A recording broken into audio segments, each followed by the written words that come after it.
Somebody killed the driver, injured the passenger. Everybody here has got a ringside seat for what just happened. But people that live that lifestyle, you don't snitch. Listen to me. You're going to tell me some truth. She knows what she knows. She's just not come forward. Does that look like that guy you were talking about? No. I don't know his name. I don't know where it came from. I don't know. I did not see his face. It was very obvious to everyone in the courtroom that she was terrified. If we did not get these witnesses, we were not going to have a case. This could result in an acquittal. For those most affected by a homicide, the first 48 is just the beginning. Richard was a blessing in my life. This is the story of the fight for justice. Ultimately, they stepped up to the challenge. They are heroes to me. In the weeks, months, and years. East side that they're calling for. Patrol officers alert emergency dispatch.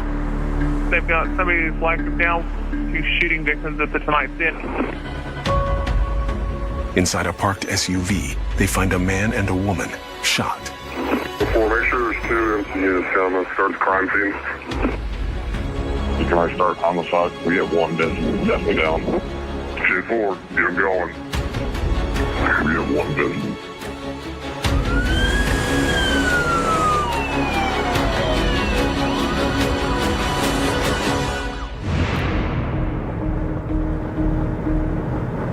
It's a lower-end motel, single story. Several years ago, I did some undercover work in that complex, so I'm vaguely familiar with it. I was the lead detective up for the next homicide. I had been a detective for around 5 years. Now I've been a detective doing this for almost 14 years. I'm just a lot different. I think that I'm a lot more patient, honestly, and I'm a lot nicer than I probably was back then. I already knew that it was going to be challenging. You have people that have used that place for their business. It's just one of those kind of places. There's money going through there. There's sex going on in there. There's drugs going on in there. And there's vendettas. And those are the 4 things people die from: money, sex, drugs, and vendettas. The vehicle was still running. It was parked right in front of room 116 inside of the complex. What do you got? Somebody pulled up beside this white car, fired shots into it, killed the driver, injured the passenger. 33-year-old Amber Stevens is being treated at a nearby hospital for a gunshot wound to the neck. Hopefully that person will pull through, because then we have a real witness. His name was Richard Parker. Richard Parker, known as Pizzo, was a devoted father and grandfather. He had struggled with drug addiction. He was 57. He's got his cell phone clutched in his hand. Let's get him out of the car. He's got 2 in his shoulder. He's got like 1 above his ear and one right in his jaw. Pizzo was shot 5 times. It looks like a .22 in his pocket. Clearly, he didn't see this threat coming, or he would have been ready for it. So whoever did this had the element of surprise working for him. This guy just walked up there plain as day in broad daylight and did this. I don't know about video that's in the surrounding area. She said that they don't work. All right. With little evidence to go on. We're yanking everybody downtown that we can. Okay. This is kind of a horseshoe complex. People are watching and seeing who's rolling in here and stuff, because they're always on the lookout for police and so forth. Anybody else in here? Everybody here has got a ringside seat for what just happened. But nobody's going to want to talk to us initially. Close the place! It's just our turn to turn up the heat a little bit in that little horseshoe. Is everybody okay in here? We'll get more information than what we've got right now, that's for sure. These cases, you have to let them breathe a little bit. It just might take us a little longer than others.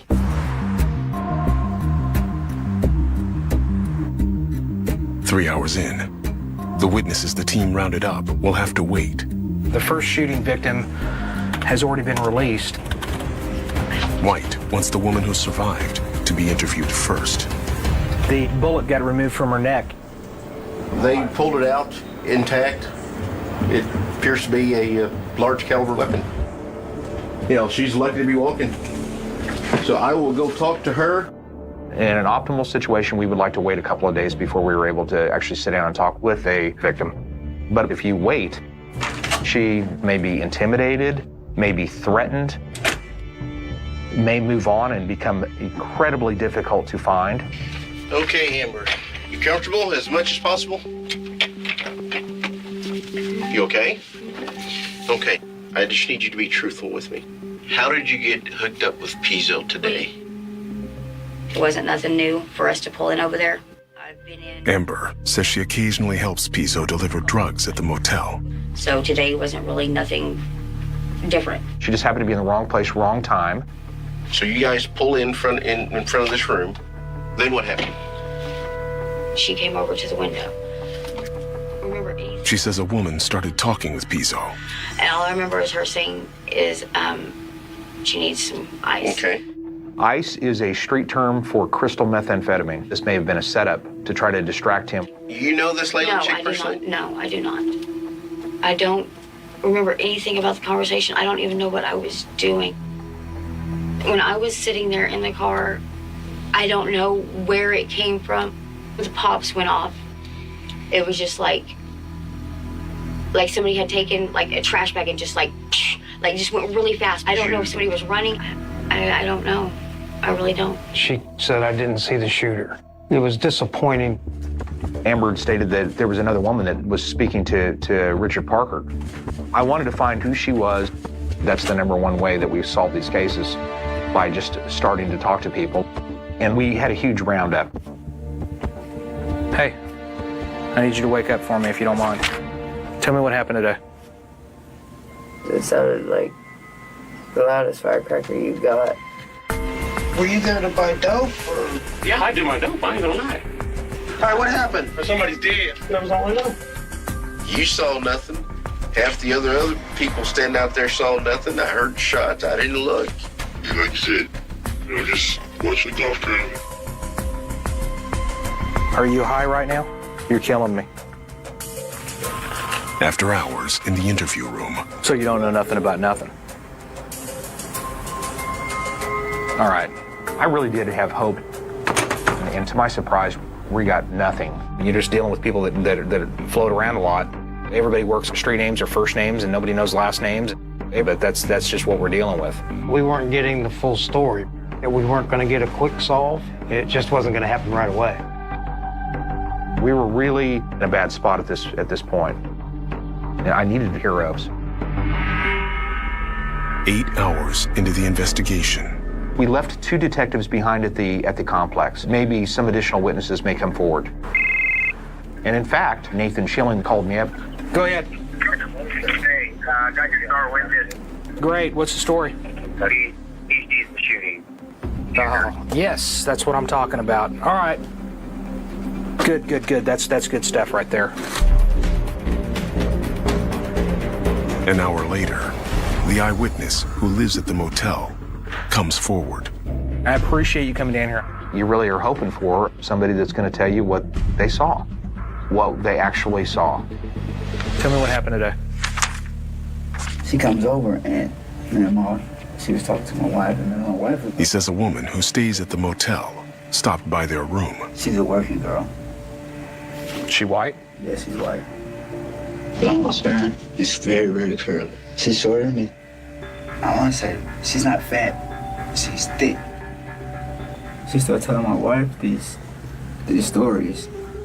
The woman said that a few weeks ago, Pizzo robbed and shot another man. Yeah, she's supposed to just get out of the hospital. And when she said that, I realized the situation was serious. The woman claimed the man who was shot told her he wanted revenge on Pizzo. So he can, I guess kill him. The woman said Pizzo and the man he allegedly shot were both at the motel. And I told her, she need to get away from her. Well, I got my kids here. We shut the door, and I'm peeking out the window. He gets in the car.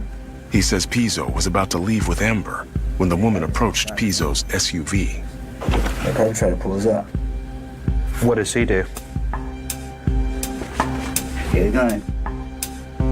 And as soon as he hit the window, he started letting shots go. Pop, pop, pop, pop. I think it was like 4 to 6 shots. Dude fell over. Fell over. And he ran back to his car. And it hurts me. Man, it's all right to cry. He's genuine and he's emotional. And when you see that, you can't make that up. And he seemed believable. I said, hey, man, I need some help. You're hoping that you're going to be able to piece this thing together and get what we need to do our job. I need a name. I need a name like now.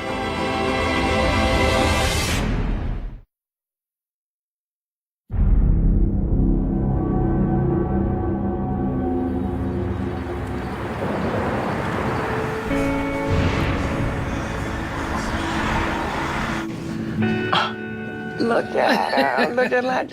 Richard's childhood caregiver, Margaret, her daughter, Tracy, and Richard's sister, Priscilla, remember him. Richard was born in Omaha, Nebraska. He was not raised by his parents. The kids were given to his aunt. Show that picture, Auntie. Richard abandoned at birth, but taken on by an adopted family member that loved him, Annie. She's the one that raised both me and my 2 brothers. Annie had asked me would I watch the kids when they come home from school because she would be at work. You stepped in, and we culturally, we've had to. We've had to stand in the gap.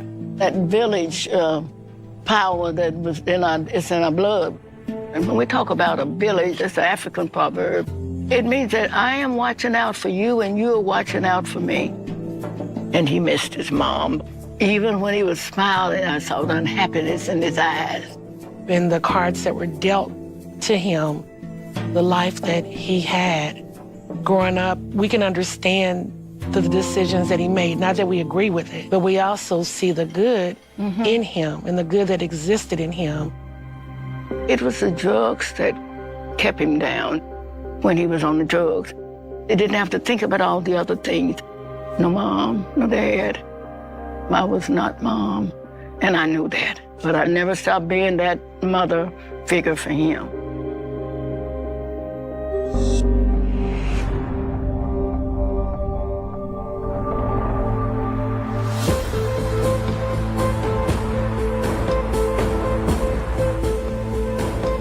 We were like this close away from having 2 people killed. 9 hours into the investigation. I think he was traumatized by what he had seen.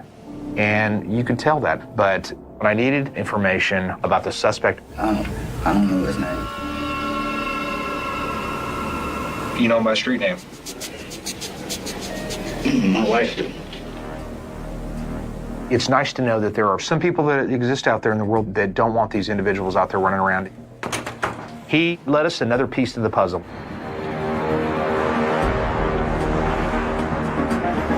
Patrol picks up the eyewitness's wife. Tell me what happened. Probably like a week ago. What's her name? I can't pronounce her name.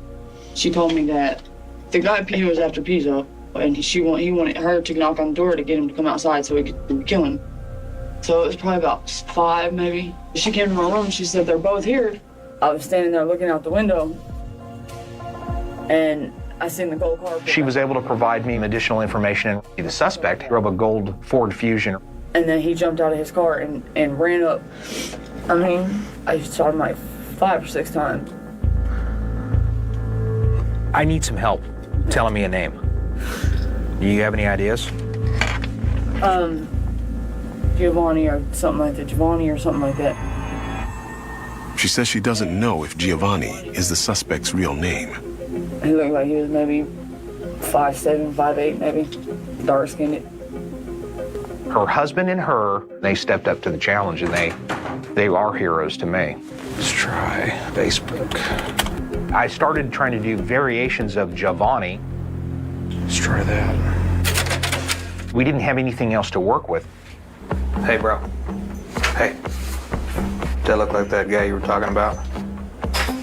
No. couldn't say enough about their level of cooperation. On him. I don't know that there's anything else we can do.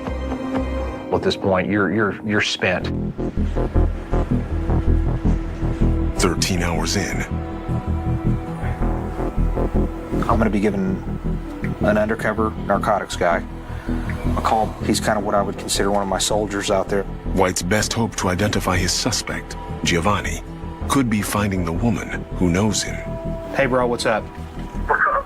Over there at the inn, who's the chick that looks like she's thick? We're trying to find that name out. Do your thing, bro. All right, bye. All right, we'll see what that happens. You plant the seeds and see if the garden will grow.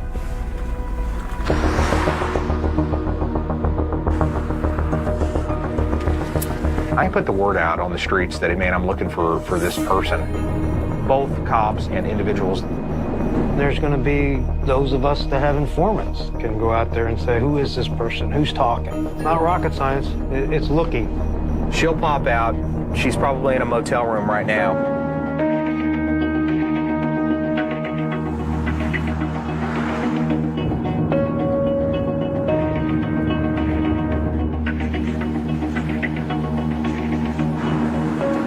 I am literally driving up and down these streets, 16 hours, in hopes we were just going to see her. Somebody's going to know her. After 20 hours of searching. Yeah. What street?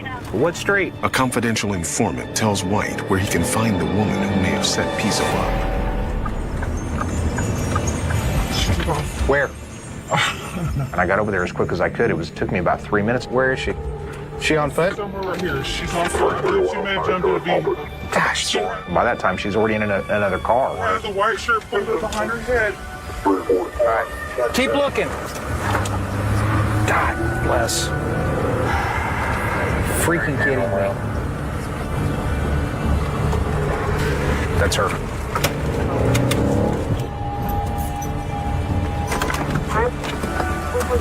Get up in the front seat. This girl, in my mind, either she's got something to do with this, which would explain why she hasn't reached out to us, or she knows the suspect. Listen to me. Here's what you need to be worried about right now. You're going to tell me some truth. You know what I mean? Or you're going to be in some big trouble.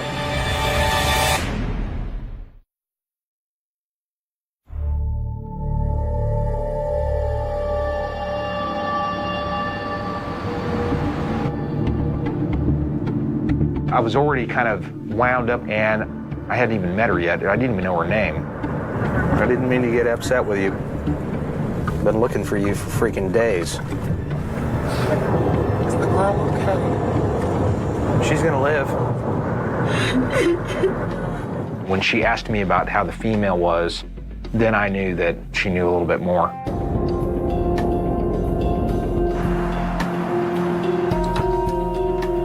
As the first 48 winds down. Now we just have to get her to where she's comfortable enough to be able to tell us about who this suspect really is and help us out. Your honesty is going to be what decides what I'm going to do with you. I had heard that Pizzo had shot somebody recently, I guess. Who did he shoot? A guy named Giovanni. I had heard that. She says Jelani recently got out of the hospital and was angry at Pizzo about the shooting.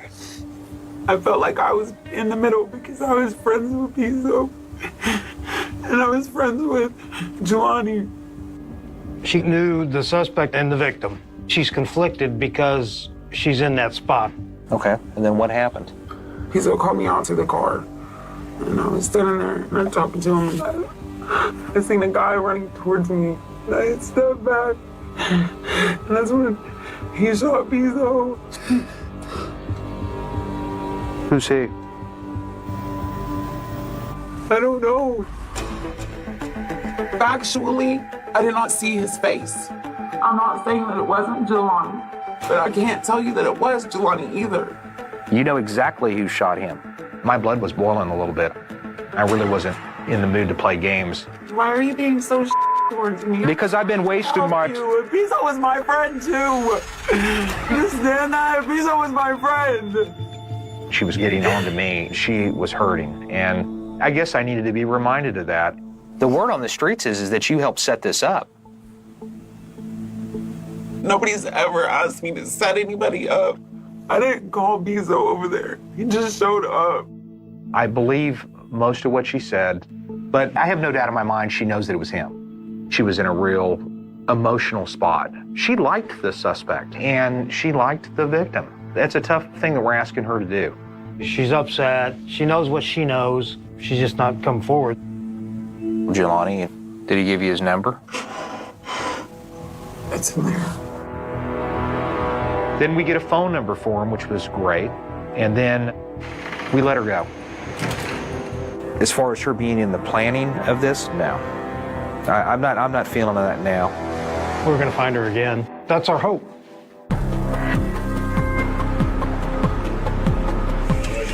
Three days in, John Brown found a connection with the phone number that we had. Cordarius Scott.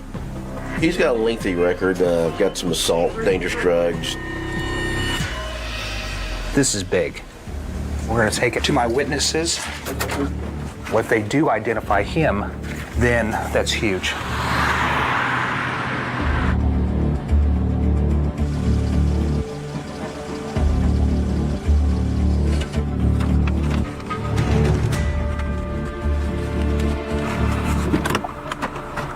How you doing? Okay, I'm going to show you a series of pictures. I want you to take your time. I want you to scan through here. The individual that you know as Jelani may or may not be in here, okay?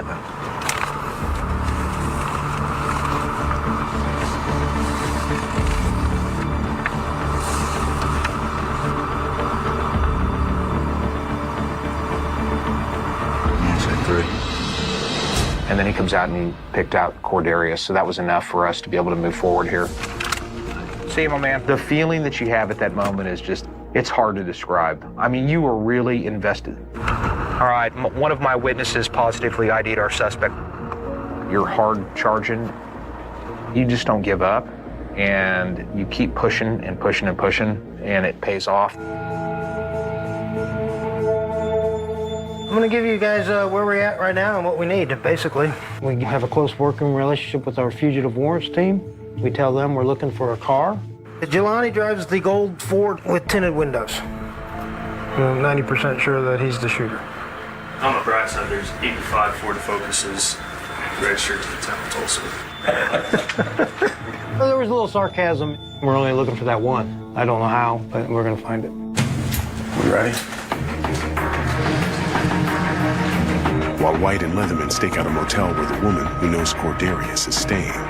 We're actually sitting in the Knights Inn parking lot. The Warrants Squad sweeps the surrounding neighborhood.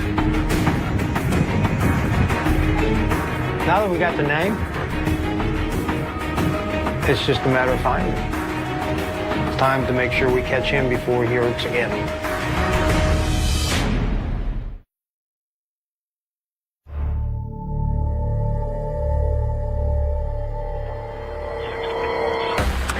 Gold Ford Fusion at 56 in Cincinnati coming east. I don't know that that's really him, but they seem to think that it looked like him. Back southbound on 169. I see you coming. We wanted to have more cars in the event that this ends up being a pursuit. You just didn't know what was going to happen next. He's going to pull into the park. Anybody else up with me? That's it right there.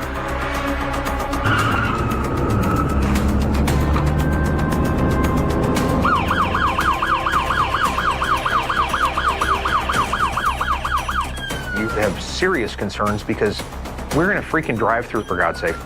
That is not the optimal spot to be able to do something like this. I'm not sure what he's going to try to do. Come out the driver's side. Pop that door open.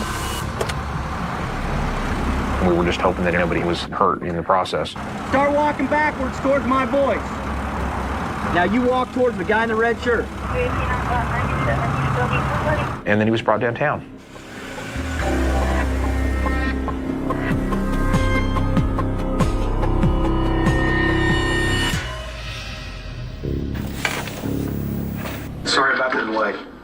been very patient, and I appreciate it.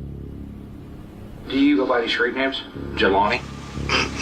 He denied that he was Jelani. He denied that that's his phone number. Did you get shot recently? Like about a month ago? Yeah. Tell me about that. Man, I was trying to break up a fight. These was out there fighting and trying to break it up. He didn't even confess to getting shot by Pizzo. So I want to talk to you about what happened at the inn. You've been identified out there. We have evidence to put you there, and that's what you're here for. If you do not want to talk to me, you're going to go to jail. I don't have a choice but to go off of what we've got. I'm saying, what do you mean I'm going to jail? I'm not even registering that. What am I going to jail for? Murder. I know that he comes across as relatively calm, but he was super nervous because he didn't know what we had. How you just going to put that on me? I have nothing else to go off of other than what I have from witnesses that were out there and the evidence at the scene. You may have a reason for what happened. Cordarius, he could have some sort of an explanation. Maybe he was super mad about being shot, where he felt like he had every right in the world to retaliate, which would have led him to admit to some of these things. That's what I needed. If y'all feel like y'all got some evidence to take me to jail on some then let's go to jail, man. I'm not finna sit here and talk to y'all about some that I ain't got nothing to do with. That is your right, man. You're going to go to jail today for murder. Experience tells us guilty people will do that. They deny, and they deny. Stand up, put your hands behind your back. Camera out my face. Cordarius Scott, known as Jelani, is charged with first-degree murder and assault with a deadly weapon. This guy's acting like it's just nothing. I think that it's just revenge, is what it was.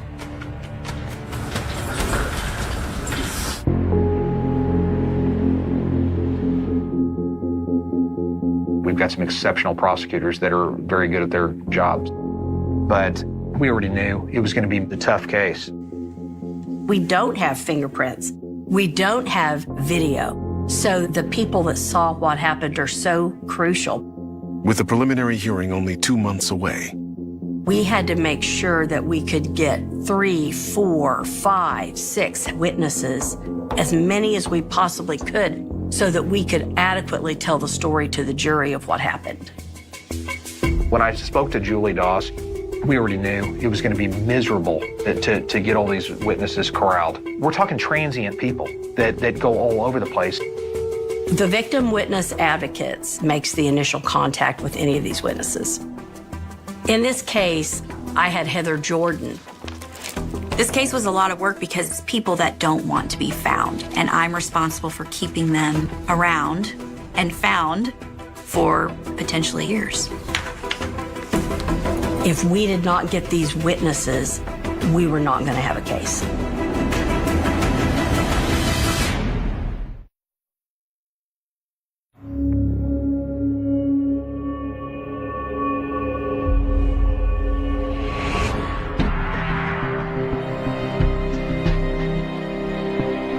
As time goes on and the word in the streets, people start talking, the witnesses became much less cooperative.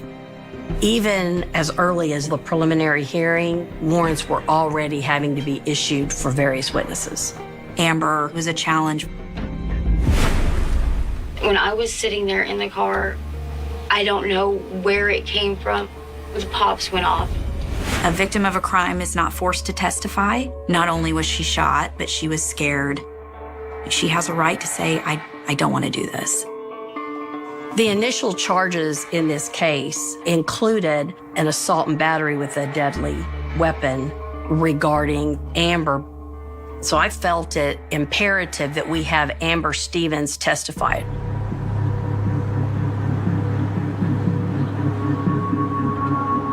Amber did not appear for the preliminary hearing. So that count was dismissed at prelim. That was a bad day. Now our focus was on the murder count. This is going to be difficult. What that did was just solidify the absolute need to get every witness possible for the trial of this case. This is the diagram of the Tonight Inn. This was important for the jury to see where everyone was when this was going on.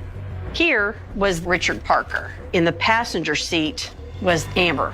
We had witnesses right here in room 108. The glue, if you will, was the witness standing right here by the vehicle when Richard was shot. That witness is the person that every other witness mentions as being there and having information about what was going to happen. She was essential to get justice. She was not at all on board with testimony. I'm not doing this. You can't make me. I'm not coming.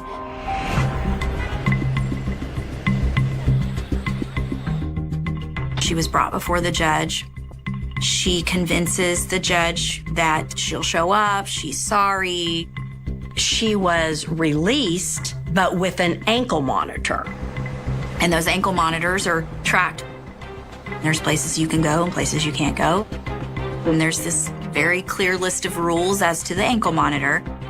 Within 48 hours of her being released, she cut off her monitor. It's cut, it's done, it's dead. She was scared. There's a culture of you don't work with the police. She was willing to go to jail to avoid being involved. At that point, Heather and I were beside ourselves because we didn't know if we were going to find her again. We knew how imperative she was, and Detective White asked for help to find her. The fugitive group spent a lot of time coordinating and working with the DA's office to find the witness. How does one find someone that doesn't want to be found? There's a little bit of luck involved. You're at the mercy of the witnesses in and around that area that would provide you with, yes, I saw an individual that fit that description. We begin to identify what we call frequency points that we can then begin to surveil. We were able to finally, as a collective group, locate her and bring her back in. It is rewarding when you work together as a team.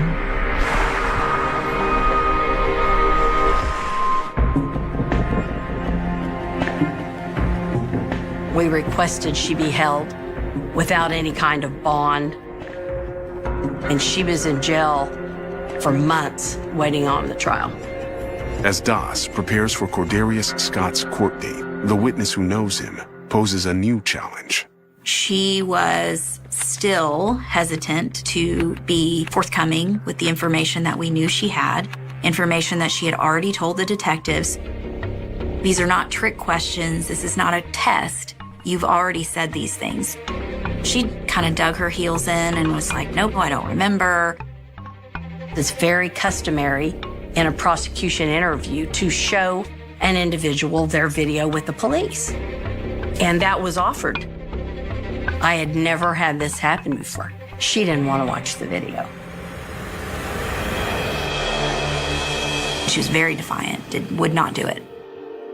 Her not wanting to admit that she had told certain things to the police, that shows the extreme fear that it appeared she had of testifying against Cordarius Scott. But we didn't know if she was going to tell the truth on the stand. Without her, it's going to be difficult to get a conviction. I was very concerned, as was Julie. This could result in an acquittal.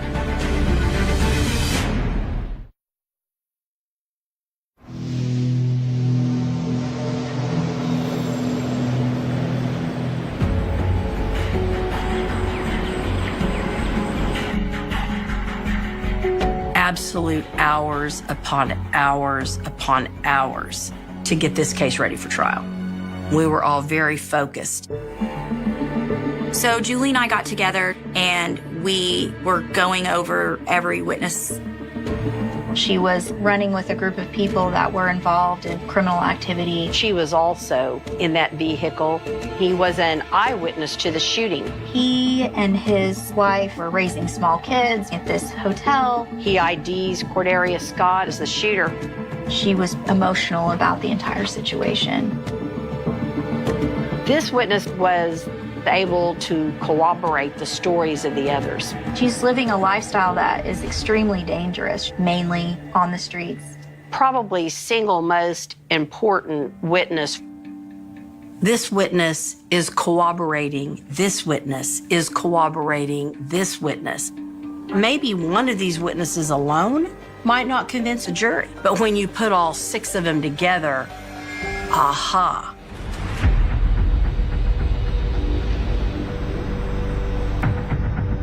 I think all of us had a few butterflies because we didn't know what these witnesses were going to be willing to say, if they were going to be truthful.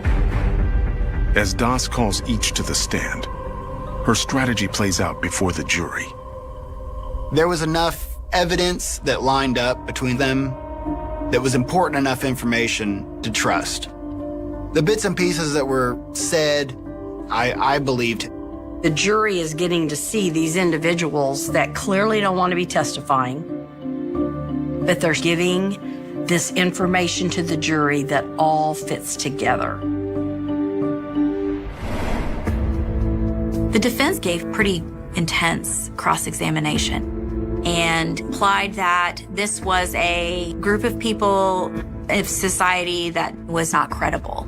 More so than any other case I ever handled, my crucial witnesses were very vulnerable to defense counsel because of their history.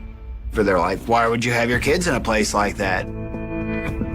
If the defense was successful in discrediting all of these witnesses to the jury, our job was going to become almost impossible.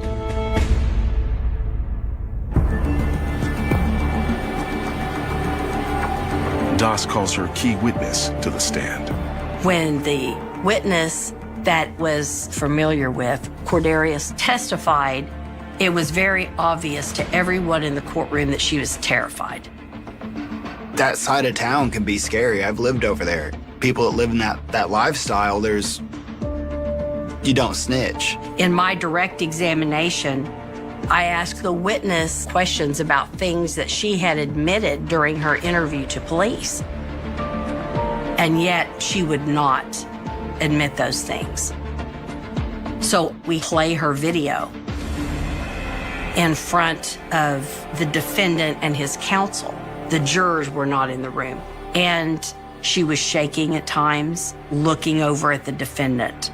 After she watched the video, they brought us back in. She all of a sudden had answers to the previous questions she wouldn't say she knew before. Only after being confronted with seeing that video was she willing to admit that she believed it was Cordarius Scott that was the shooter. And she told the truth. I wanted Jason White as my last witness. He was the lead detective on this case. He could tie up loose ends. He was attacked kind of in the same way that defense tried to discredit the other witnesses.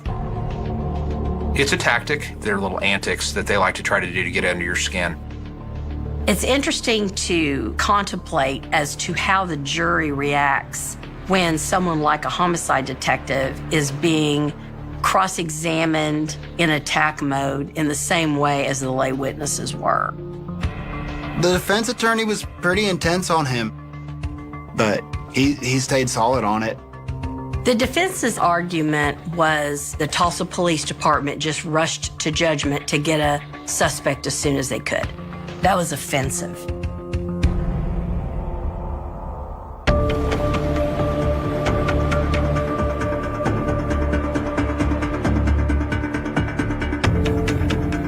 The jury goes out to deliberate. It's out of our hands. I am proud of the work we did in this case. Whether or not, they see the witnesses in this case to be credible or worthy, We spent time just looking over the evidence. Let's get our hands on this stuff and look at it. We weren't in a rush to get out of there. You got to wait it out and see what the jury is going to say. After 3.5 hours of deliberation, The jury found him guilty of murder in the first degree. But I kind of was a little bit more pushy on giving him one last opportunity to make good choices in life.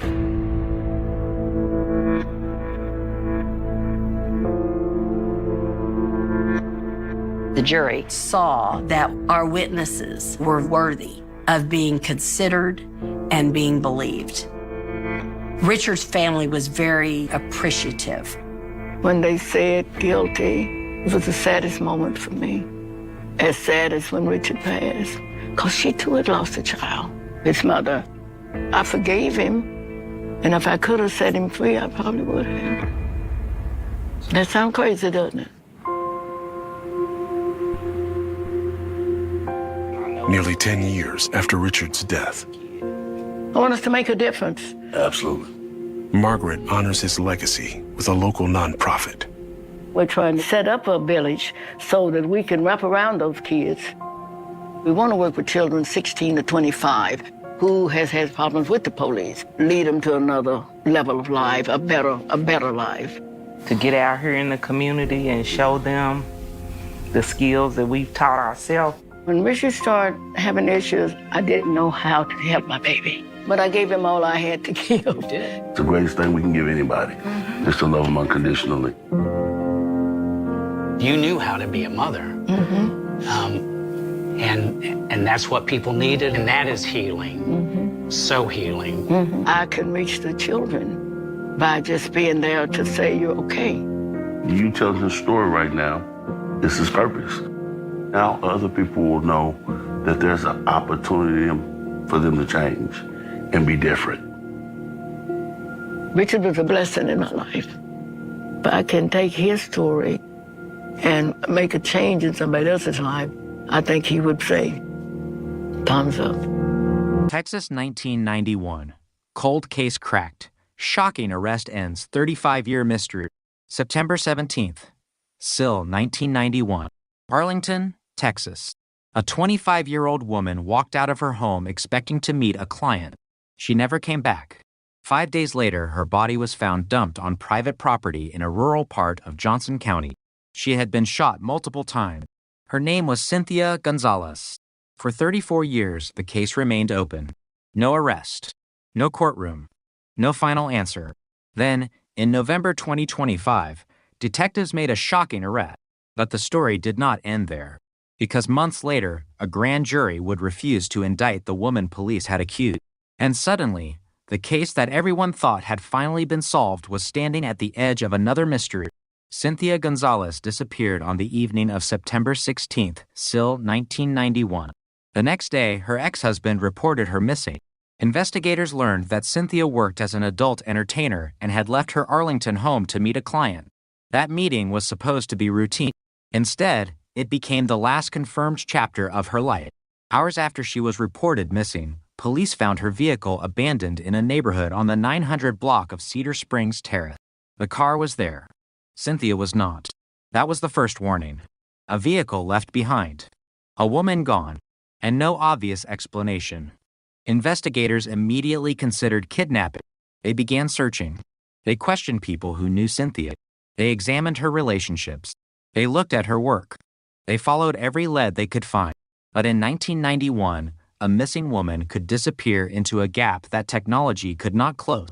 There were no smartphones, no GPS history, no digital location trail, no social media, no modern surveillance network. Investigators had witnesses, paper records, telephone calls, memory, and memory fades. For Cynthia's family, the waiting became unbearable. Every hour without information became another possibility. Maybe she was alive. Maybe she had left voluntarily. Maybe she was being held somewhere. Maybe she would suddenly walk through the door. Then September 22nd arrived. A body was found on private property in a rural area of Johnson County, off County Road 313. The woman had been shot multiple times. She had been there long enough for decomposition to begin. Investigators did not immediately know who she was. The body was unidentified. But fingerprints changed everything. The Tarrant County Medical Examiner's Office compared them. The result was devastating. The fingerprints belonged to Cynthia Gonzalez. The missing person investigation had become a homicide investigation. And the question changed. Where was Cynthia? Became. Who killed Cynthia? Detectives started over. They looked at the final hours. They examined the abandoned vehicle. They examined Cynthia's relationship. They questioned people around her. One name eventually began appearing again and again. Janie Perkins. In 1991, Perkins was Cynthia's friend. The two women spent time together. But investigators discovered another connection. They shared a romantic partner. And several weeks before Cynthia's disappearance, that man had told Perkins that he was ending their relationship with her and choosing Cynthia instead.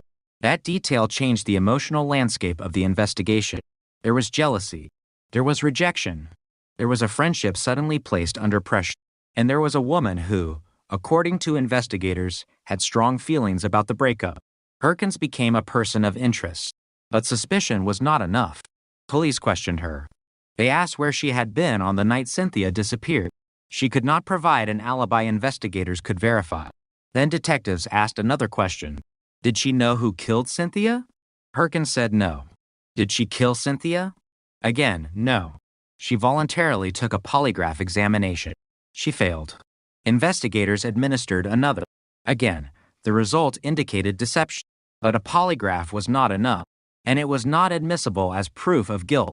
Perkins remained free. She denied involvement. The case continued. Detectives believed she knew more than she was saying. But believing something and proving it are two very different things. The investigation went cold. Years became decades. The people who had worked the original case aged. Some retired. Some died. Witnesses moved away. Memories became uncertain. Documents became old. And Cynthia's name became another entry in a cold case archive. The case was never officially closed, but it was no longer moving. Then, decades later, something unexpected happened. Not a DNA match. Not a confession. Not a new weapon. Not a hidden fingerprint. A classroom. In 2025, the University of Texas at Arlington launched an advanced criminology and criminal justice course in partnership with the Arlington Police Department. Selected students were given access to real cold case files. They were not given physical evidence. They were given reports, documents, interviews, old investigative material. 3 cold cases were selected. One of them was Cynthia Gonzalez. The students began reading. They read the same reports detectives had read decades earlier. They saw the same names, the same contradictions, the same unanswered questions. But they had something the original investigators did not have: distance. They were not emotionally trapped inside the 1991 investigation. They could look at the file as a whole. And one name kept pulling their attention: Janie Perkins. Why had she never been charged? Why had she failed to voluntary polygraph examination? Why had she been unable to provide a clear alibi? Why had investigators documented statements suggesting she was glad Cynthia was dead? And why had the case remained unresolved despite so many of those warning signs? The students started asking questions. The questions went back to Arlington homicide detective. The detectives began digging again. The old file opened. New eyes entered. Old statements were compared. Names were checked. Witnesses were reconsidered. And then investigators found something that changed the case. Witnesses had allegedly come forward years earlier claiming Perkins had admitted involvement. Not vague admissions. Specific details. Details investigators said were consistent with evidence from the crime. Details that suggested she knew more than someone uninvolved should have known. Police began comparing those statements against the physical evidence and the original investigation. The pieces began aligning. Investigators believed Perkins may have participated in or facilitated Cynthia's kidnapping and murder. The case suddenly moved. After more than 3 decades of silence, detectives had a suspect. Not a stranger. Not someone who had vanished. Someone who had been in the original investigation. Someone whose name had appeared decades earlier. Someone who had been questioned. Someone who had remained free. On November 6th, SIL 2025, the U.S. Marshals North Texas Fugitive Task Force located Janie Perkins in AZLE, Texas. She was 63 years old. The arrest was made without incident. The woman once questioned about Cynthia Gonzalez in 1991 was now under arrest for capital murder. The headline spread quickly. A Texas cold case had cracked. 34 years of silence had apparently ended. But the arrest raised another question. What had investigators found this time that they had missed before? The answer was not one piece of evidence. It was the accumulation. Old witness statements.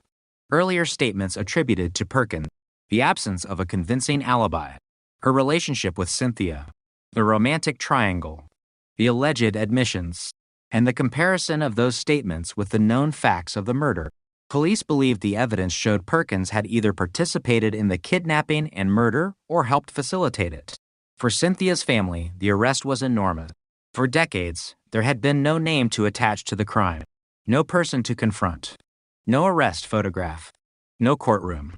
Then suddenly there was one. But an arrest is not a conviction, and the legal system still had another test waiting. A grand jury. The case would have to survive scrutiny. The evidence would have to be enough.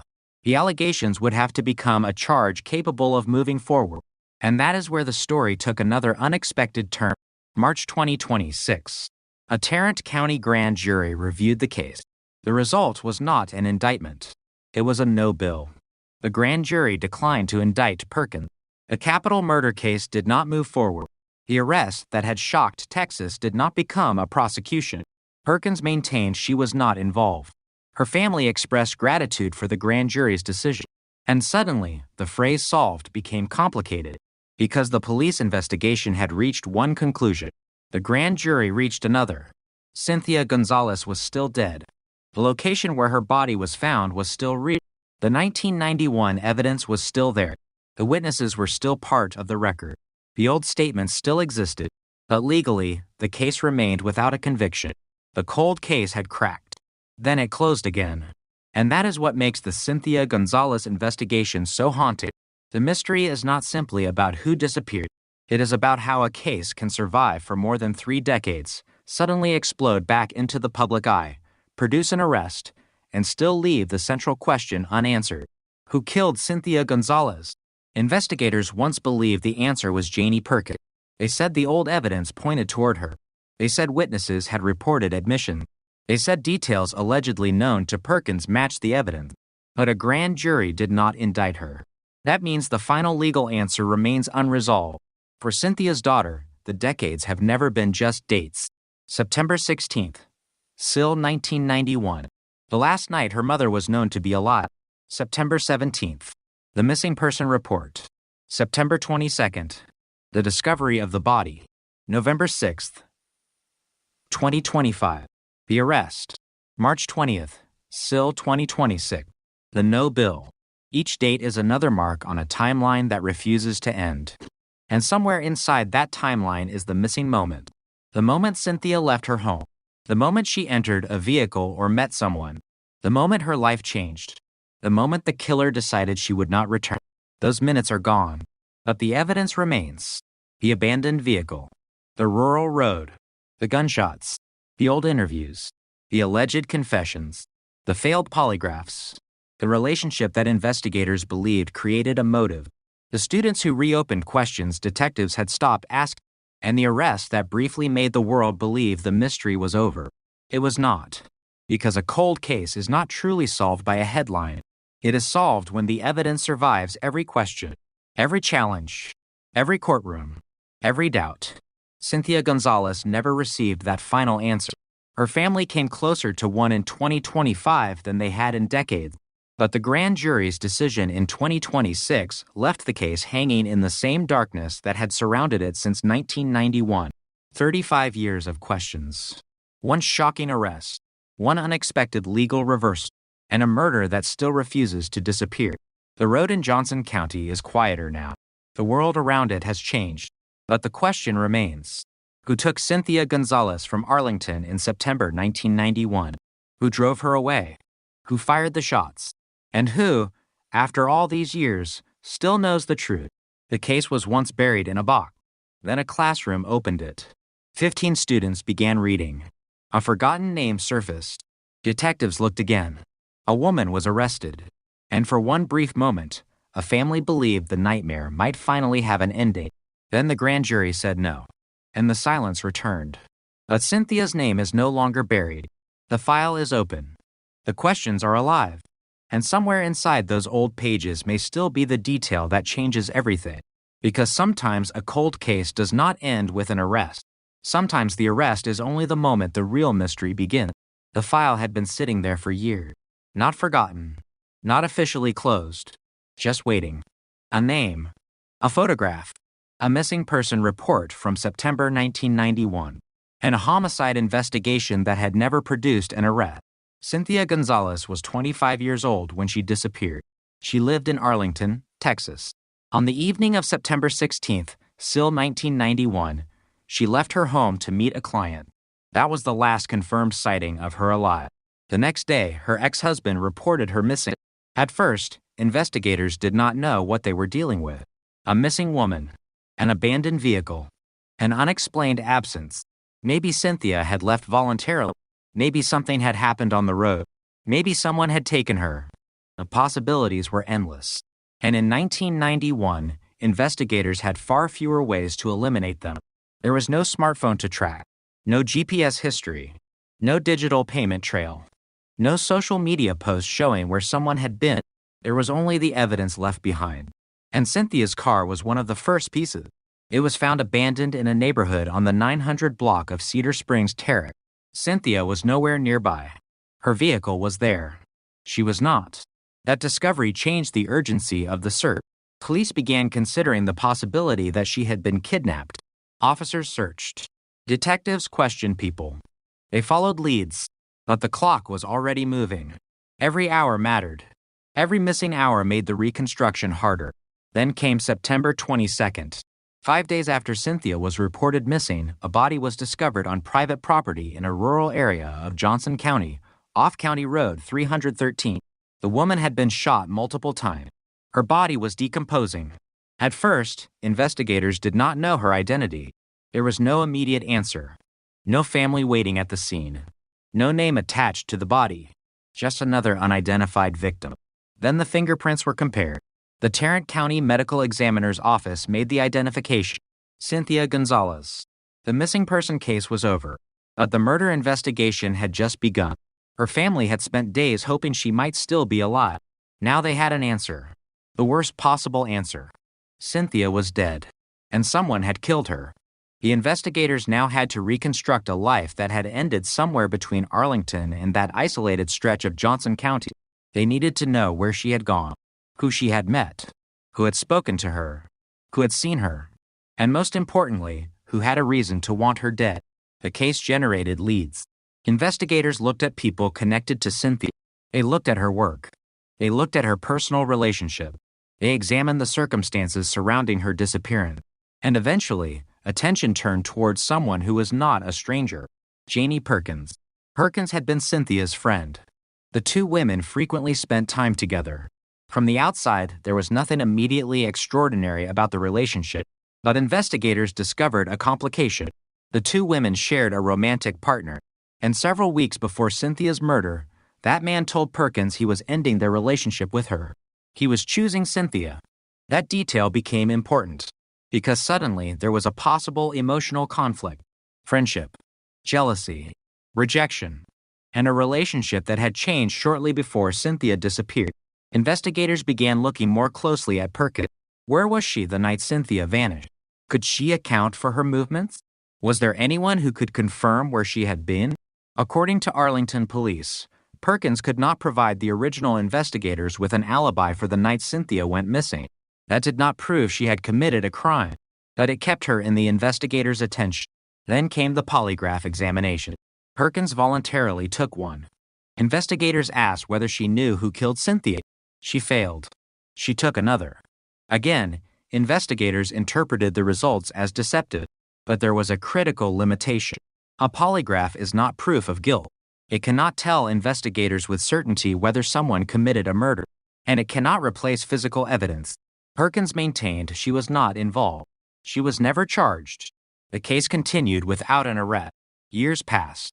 The investigation remained alive, but it did not move toward a resolution. The witnesses aged. Memories became less reliable. Some people disappeared from the area. Others died. The investigators who had worked the case in the 1990s eventually moved on, and Cynthia's murder became one of those cases that seemed permanently trapped in the past. The file remained. The questions remained. But the breakthrough did not come.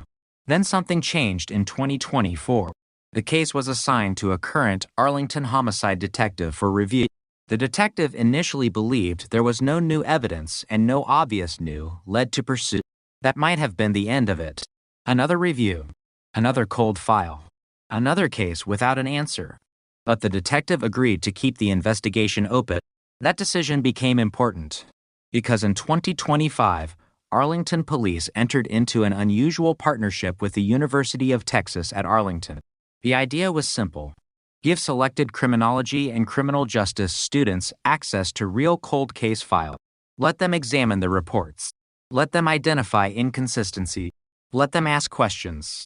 Let them search for investigative paths that might have been overlooked decades earlier. It was not a television show. It was not a reenactment.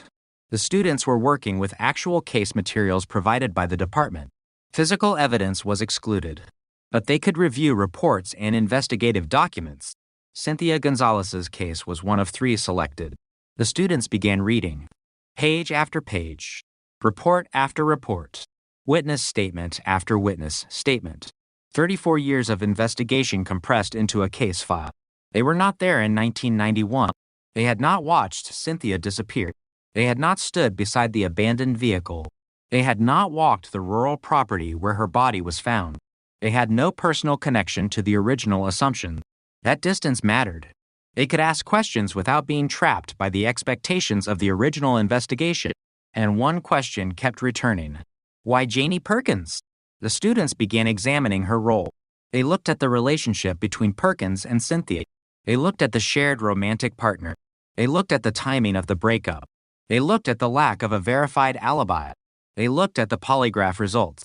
And they looked at statements attributed to Perkins during the original investigation. According to Arlington police, Perkins had made statements indicating she was glad Cynthia was dead. Police also said she had spoken about having considered killing Cynthia or having someone else kill her. Those allegations were already in the historical case material. But the students began asking whether there was more. Did anyone ever claim Perkins had admitted involvement? Were there witnesses who had told police something that had not received enough attention? Had those statements been compared carefully with the physical facts of the murder? The questions went back to the homicide detective. And this time, the detectives looked again. They began reviewing the case with fresh eyes. They examined witness statements. They compared old accounts against the evidence. They looked for information that might have been overlooked.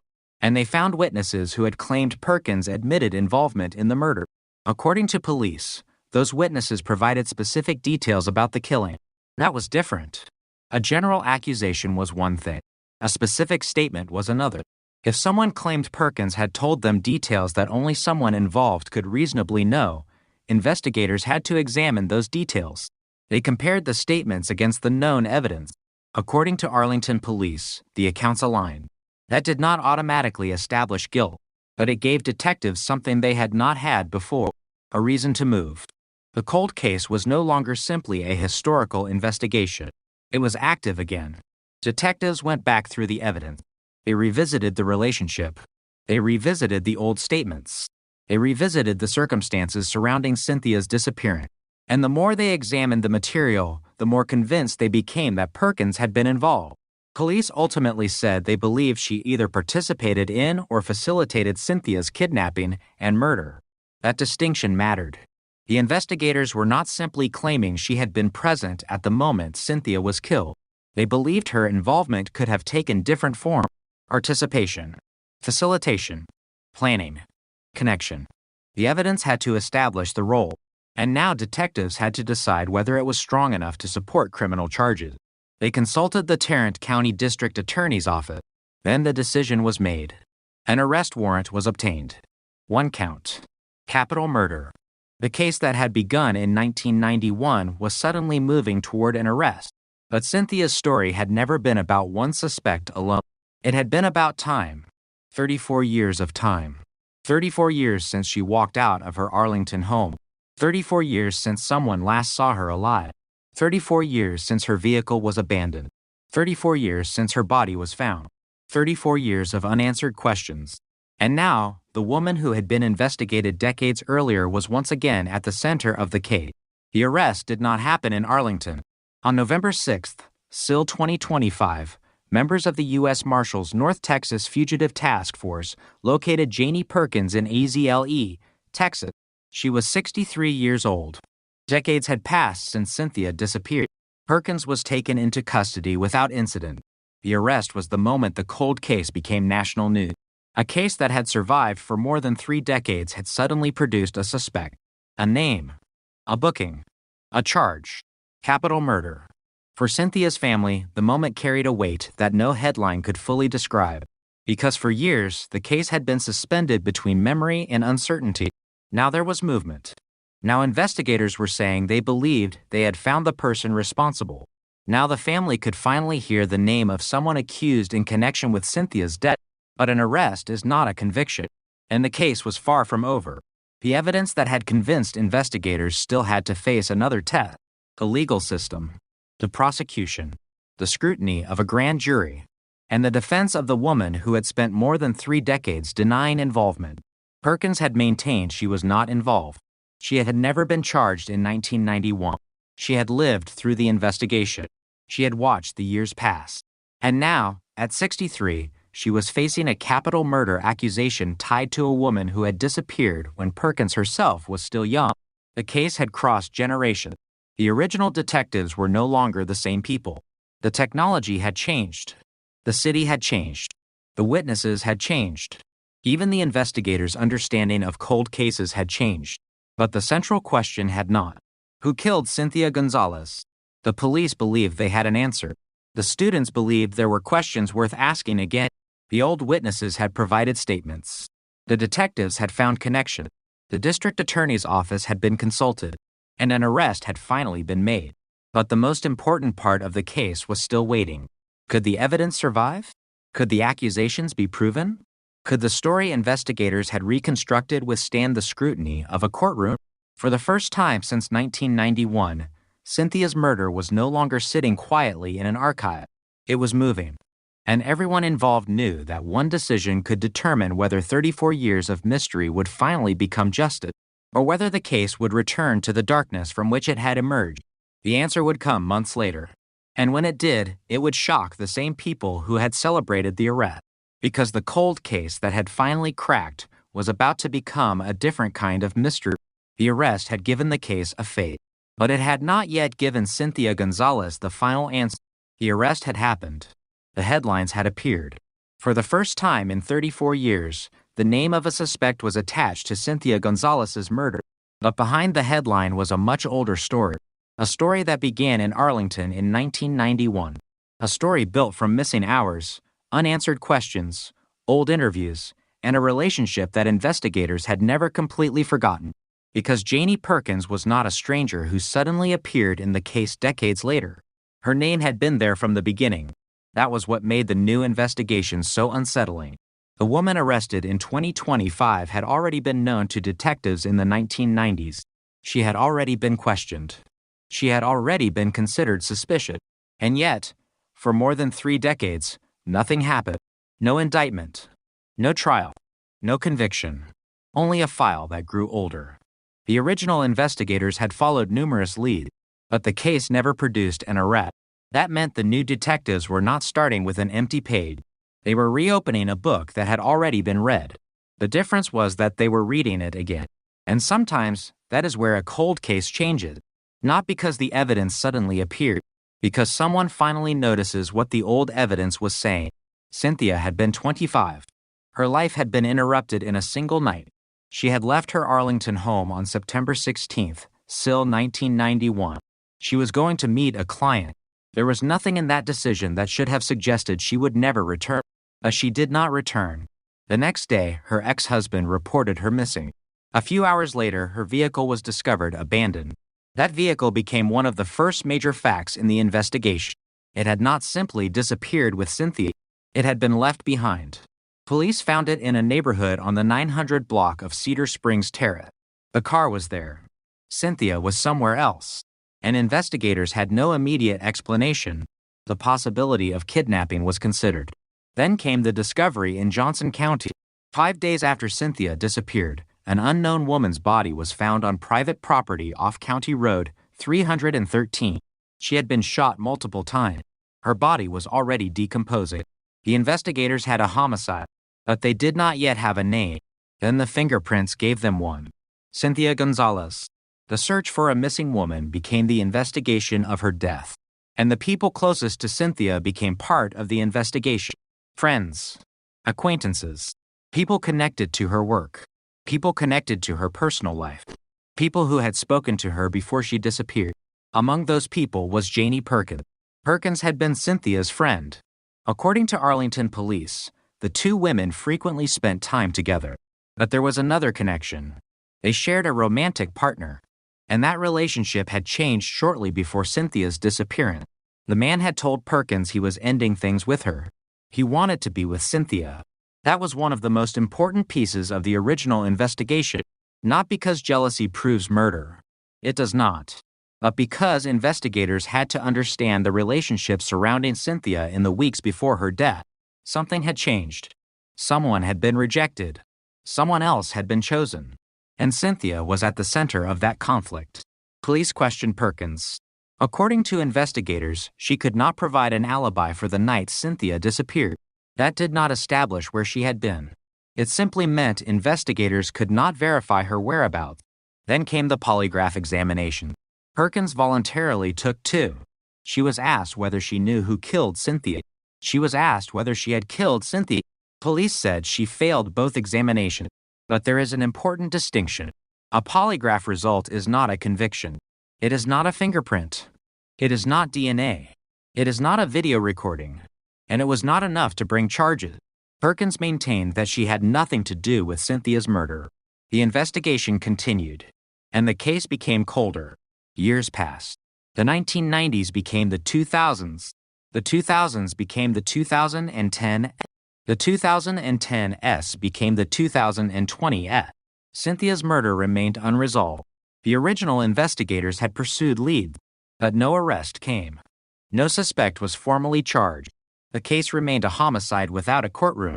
Then, in 2024, the case was assigned to a current Arlington homicide detective for review. The department did not have a full-time cold case unit. Unsolved murders were handled by homicide detectives between active cases. That meant cold cases had to compete with current emergencies. New murders, new victims, new suspects, new evidence. A case from 1991 could wait while a case from yesterday demanded attention. When the detective first reviewed Cynthia's file, the initial conclusion was discouraging. There appeared to be no obvious new evidence, no obvious new lead. Nothing that immediately suggested the decades-old investigation was about to change. But the detective agreed to keep the case open. That decision mattered, because the following year, Arlington police began something unusual, a partnership with the University of Texas at Arlington. The Department of Criminology and Criminal Justice launched an advanced course that allowed selected students to review real Arlington Police Department cold cases. The goal was not entertainment. The students were not solving fictional crime. They were looking at real investigative material, reports, documents, statements, the history of cases that had never reached a final resolution. They could not review physical evidence, but they could examine the reports and materials contained in the file. Cynthia's case was one of 3 selected. The students began reading, and somewhere inside those old reports was a name that had already appeared decades earlier, Janie Perkins. The students began asking questions. Why had investigators focused on her? What had been known about her relationship with Cynthia? What happened between the two women? What did the original investigators know? What had Perkins told them? And what had other people told investigators about Perkins? The questions did not immediately solve anything, but they changed the direction of the review. The students communicated with homicide detectives throughout the semester. The detectives listened. Then they began researching Perkins again. This time, the investigation was not limited to the assumptions of 1991. The detectives had the advantage of decades of hindsight. They could compare old statements, They could reconsider old information. They could look at witnesses who had previously been interviewed, and they discovered something significant. Witnesses had come forward claiming Perkins had admitted involvement in Cynthia's murder. According to Arlington police, those witnesses provided specific details about the killing, details that investigators believed were consistent with evidence already contained in the case. That was the turning point, because now there were allegations of admission, not simply rumors, not simply suspicion. Witnesses saying that Perkins had told them she was involved. Detectives compared those accounts against the existing evidence. According to police, the details aligned. The old investigation suddenly looked different. A woman once considered suspicious was now at the center of a renewed case, and the detectives had to ask the question that had been waiting since 1991. Was there enough evidence to charge her? They consulted with the Tarrant County District Attorney's office. The case moved forward. A warrant was obtained, and on November 6, SIL 2025, the U.S. Marshals North Texas Fugitive Task Force located Perkins in AZLE, Texas. She was 63 years old. 34 years had passed since Cynthia disappeared. 34 years between the original investigation and the arrest. The woman who had once been questioned as part of the investigation was now being taken into custody on a capital murder charge. The arrest was made without incident. Suddenly, the old case was everywhere. The photographs returned. Cynthia's name returned. The date returned. September 1991. The rural property. The abandoned vehicle. The woman who disappeared. The woman who was arrested. The headlines made it sound simple. A cold case had cracked. A suspect had finally been arrested. A mystery that had lasted decades appeared to have an answer. But the reality was more complicated. An arrest is an accusation. It is not a verdict. And the case still had to survive the legal process. For Perkins, the accusation was devastating. She had spent more than 3 decades living under a suspicion that had never resulted in charges. Now she was 63. The original murder had become ancient history to most people, but for her, the investigation had suddenly returned. The past was no longer past. It was waiting in a courtroom. And for Cynthia's family, the arrest brought another kind of shock. For years, there had been no person to point toward. No arrest. No formal accusation. No courtroom date. Now there was movement. But movement is not closure. The family still needed answers. What happened to Cynthia after she left her home? Who took her? Why was her vehicle abandoned? How did she end up in rural Johnson County? Who was with her? Who knew what happened? And what exactly did the witnesses claim Perkins had told them? Those questions became central to the case, because the prosecution would need more than a compelling story. It would need evidence that could survive the standard of proof required for a criminal conviction. The investigators believed the evidence was sufficient to justify the arrest. The arrest itself demonstrated that they believed the case had moved beyond mere suspicion. But the legal system would examine the case differently. The defense would challenge the evidence. The allegations would be scrutinized. Witness memories would be questioned. Statements made decades earlier would be examined. And the passage of time would become one of the greatest obstacles. 34 years is an enormous amount of time. People forget. People move. People die. People become unable to testify. Documents disappear. Memories change. And evidence that might have been powerful in 1991 can become difficult to present decades later. That is the brutal reality of cold cases. Time does not simply make a mystery older. It can make justice harder to prove. And Cynthia's case was about to demonstrate that reality in a way nobody expected. The arrest had created the impression that the mystery was over. But the arrest was actually the beginning of the final test. Could the evidence withstand independent review? Could the allegations become admissible evidence? Could the old witnesses still support the case?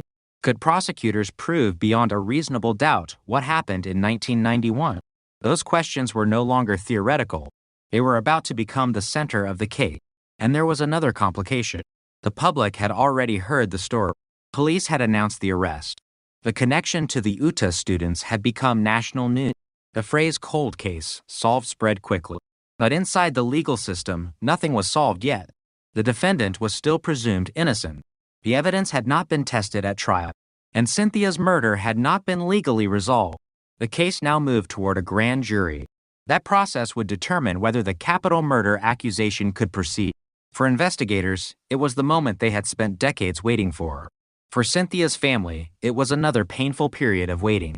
For Perkins, it was the moment when an accusation that had followed her for decades would finally face formal scrutiny. The entire investigation had reached a narrow doorway. On one side was 34 years of police work. On the other was the possibility of prosecution. Between them was the evidence. And that evidence would have to speak for itself. Then came March 2026. The grand jury reviewed the case. And the decision was not what the headlines had predicted. No bill. No indictment. No criminal charge moving forward from that grand jury. The case that had appeared solved suddenly stood open again. The arrest remained part of the history. The accusations remained part of the investigation. But there would be no trial based on that presentation. The development stunned anyone who had believed the arrest marked the end. It did not. It marked another turning point. The Tarrant County grand jury had declined to indict Perkins. Her attorney said the decision reflected an independent assessment of the evidence and that the allegations did not warrant criminal charges. The district attorney's office described the outcome as a difficult reality of cold cases. Witnesses can die. Witnesses can become unavailable. Old cases often lack the modern technological evidence available today. There may be no cell phone records, no surveillance footage, no digital trail. And even when investigators believe they know what happened, belief is not enough. The evidence must be admissible. It must be reliable. It must be strong enough to survive reasonable doubt. That is the difference between suspicion and prosecution, between an arrest and a conviction, between a cold case headline and justice. And Cynthia Gonzalez remained at the center of all of it. She was 25 when she disappeared. She should have grown older. She should have turned 30, then 40, then 50, then 60. Instead, the years passed without her. Her family aged. The investigators aged. The witnesses aged. The city changed. But Cynthia remained 25 forever. And the place where her body was found remained part of the case history. A rural property. County Road 313. A location that most people in Arlington would never have connected to the disappearance of a young woman from their city. But that connection became permanent on September 22nd, SIL 1991. The discovery there changed everything. It transformed a missing person report into a murder investigation. It created a question that survived for decades. And eventually, that question reached a university classroom. Students opened the files. They saw a name. They asked why. Detectives listened. The old case was examined again. And the name Janie Perkins returned to the center of the investigation. An arrest followed. Then a grand jury. Then a no bill. And now the case is suspended between two realities. The police investigation says the evidence led them to Perkins. The grand jury did not find enough to indict her. Neither event changes the fact that Cynthia Gonzalez was murdered. Neither event explains exactly what happened to her. And neither event tells her family who, beyond reasonable doubt, was responsible. That is why the case remains haunting. Not because nothing happened, but because so much happened. A woman disappeared. Her car was abandoned. Her body was found days later. A suspect was investigated. Witnesses later came forward. A university class reopened the file. A suspect was arrested. And then the legal system stopped the case from moving forward. 34 years of silence produced one of the most dramatic cold case developments imaginable. Then the courtroom door closed again. But the investigation itself may not be finished. Authorities have indicated they hope additional information could eventually support an indictment. The file remains. The questions remain. And Cynthia's name remains attached to one of the most extraordinary cold case investigations in Texas. Because sometimes the most frightening part of a cold case is not that investigators have no suspect. It is that they may have had a suspect for decades and still could not prove what happened. The night Cynthia Gonzalez disappeared remains trapped in 1991. A client meeting, an abandoned vehicle, a missing woman, a rural road, 5 days of uncertainty, then a body. The investigation followed. Years followed the investigation, and decades followed the years. But the truth never arrived in court. Not yet. The last chapter was supposed to be the arrest. Instead, the arrest became another unanswered question. And somewhere inside the original reports, the witness statements, the old interviews, and the evidence from 1991 may still be the piece that investigators need, the piece that could transform suspicion into proof, the piece that could finally explain how Cynthia Gonzalez went from a 25-year-old woman leaving her Arlington home to a homicide victim found miles away. Until that piece appears, the case remains what it has always been. A cold case, a name, a photograph, a family waiting, and a question that has survived for more than 3 decades. Who killed Cynthia Gonzalez? The answer was almost there. Then it disappeared again. The arrest had changed everything. For 34 years, Cynthia Gonzalez had existed in the coldest part of the criminal justice system. Her name was in a file. Her photograph was in a file. The date of her disappearance was in a file. The location where her body was discovered was in a file. And every year that passed added another layer of distance between the murder and the people still trying to understand it. Then Janie Perkins was arrested. For a brief moment, the distance disappeared. The case was suddenly alive again. The woman investigators had focused on in 1991 was once again at the center of the investigation. But the arrest did not erase the years between. It made those years more important, because every statement from the original investigation now had to be examined through a different lens. What did investigators know in 1991? What did they believe? What did they miss? And what information had appeared only after the case became cold? Those questions mattered because the murder had happened in a different era. There were no smartphones, no digital location record, no social media, no modern surveillance network following people through a city. The investigation depended heavily on human memory, and memory is fragile. A witness can remember a face but forget a time. A person can remember a conversation but confuse the year. Someone can remember what they believed happened rather than what actually happened. 34 years magnifies that problem. By the time detectives returned to the case, many of the people who had been young adults in 1991 were elderly. Some had died. Some could no longer be located. Some could remember only fragments. And some had spent decades carrying their own version of that night. That was the landscape investigators entered when they reopened Cynthia's case. The first task was not to invent a new theory. It was to understand the old one.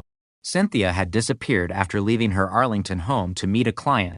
She was 25. Her ex-husband reported her missing the following day. Her vehicle was found abandoned on the 900 block of Cedar Springs Terrace. 5 days later, a woman's body was discovered on private property in rural Johnson County, off County Road 313. The victim had been shot multiple times. Fingerprint identification confirmed what the family had feared. It was Cynthia. That sequence was established. The mystery began in the space between those events. What happened after Cynthia left? Who did she meet? How did she get from Arlington to Johnson County? Why was her vehicle abandoned? Who was responsible for the shooting? Those questions became the backbone of the original investigation. Detectives examined Cynthia's personal life. They looked at the people around her. And Janie Perkins became significant because of the relationship between the two women. They were friends.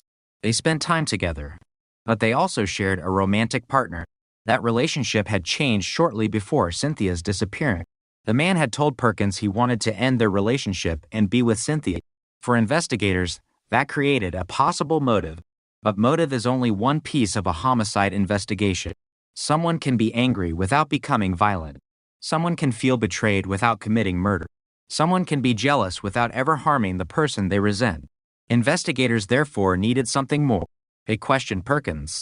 According to Arlington police, she could not provide an alibi for the night Cynthia disappeared. Again, that was suspicious. But suspicion is not proof. Police also said Perkins voluntarily took to polygraph examination. Investigators interpreted both as deceptive. But even that did not produce a criminal charge. The case remained unresolved. That fact is easy to overlook when looking backward. People see the later arrest and assume investigators simply ignored an obvious suspect. But cold cases rarely work that way. A suspect can appear suspicious for years without prosecutors believing the available evidence can support a conviction. A detective can believe someone is responsible. A family can believe someone is responsible. A community can believe someone is responsible. None of those beliefs are enough. The evidence has to survive. And in 1991, the evidence did not carry the case forward, so the file remained. Then time began doing what time always does. It erased context. People moved. Jobs changed. Relationships ended. Addresses disappeared. Memories weakened. And Cynthia's murder became something people in Arlington remembered in fragments. A young woman. A missing car. A body found in Johnson County. A friend who had been questioned. A case that never reached a courtroom. For Cynthia's family, however, there was no back then. There was only the absence. The unanswered phone call. The empty space where a daughter should have been. The birthday that came without her. The holidays that came without her. The years that kept moving while Cynthia remained 25. That is the part of a cold case that never becomes cold for a family. The police file can sit untouched. The family cannot. Then came 2024. The Arlington Police Department assigned the case to a current homicide detective for review. At first, the review appeared unlikely to produce a breakthrough. There was no obvious new evidence. No dramatic forensic discovery waiting in a laboratory. No anonymous confession arriving at headquarters. The detective simply began reading. That may sound insignificant. It was not, because every cold case begins again with someone willing to read the old material as if the answer might still be there. And in 2025, the department created another opportunity to look at the case. The University of Texas at Arlington became involved through a partnership with Arlington Police. Students in an advanced criminology and criminal justice course were given access to selected cold case files.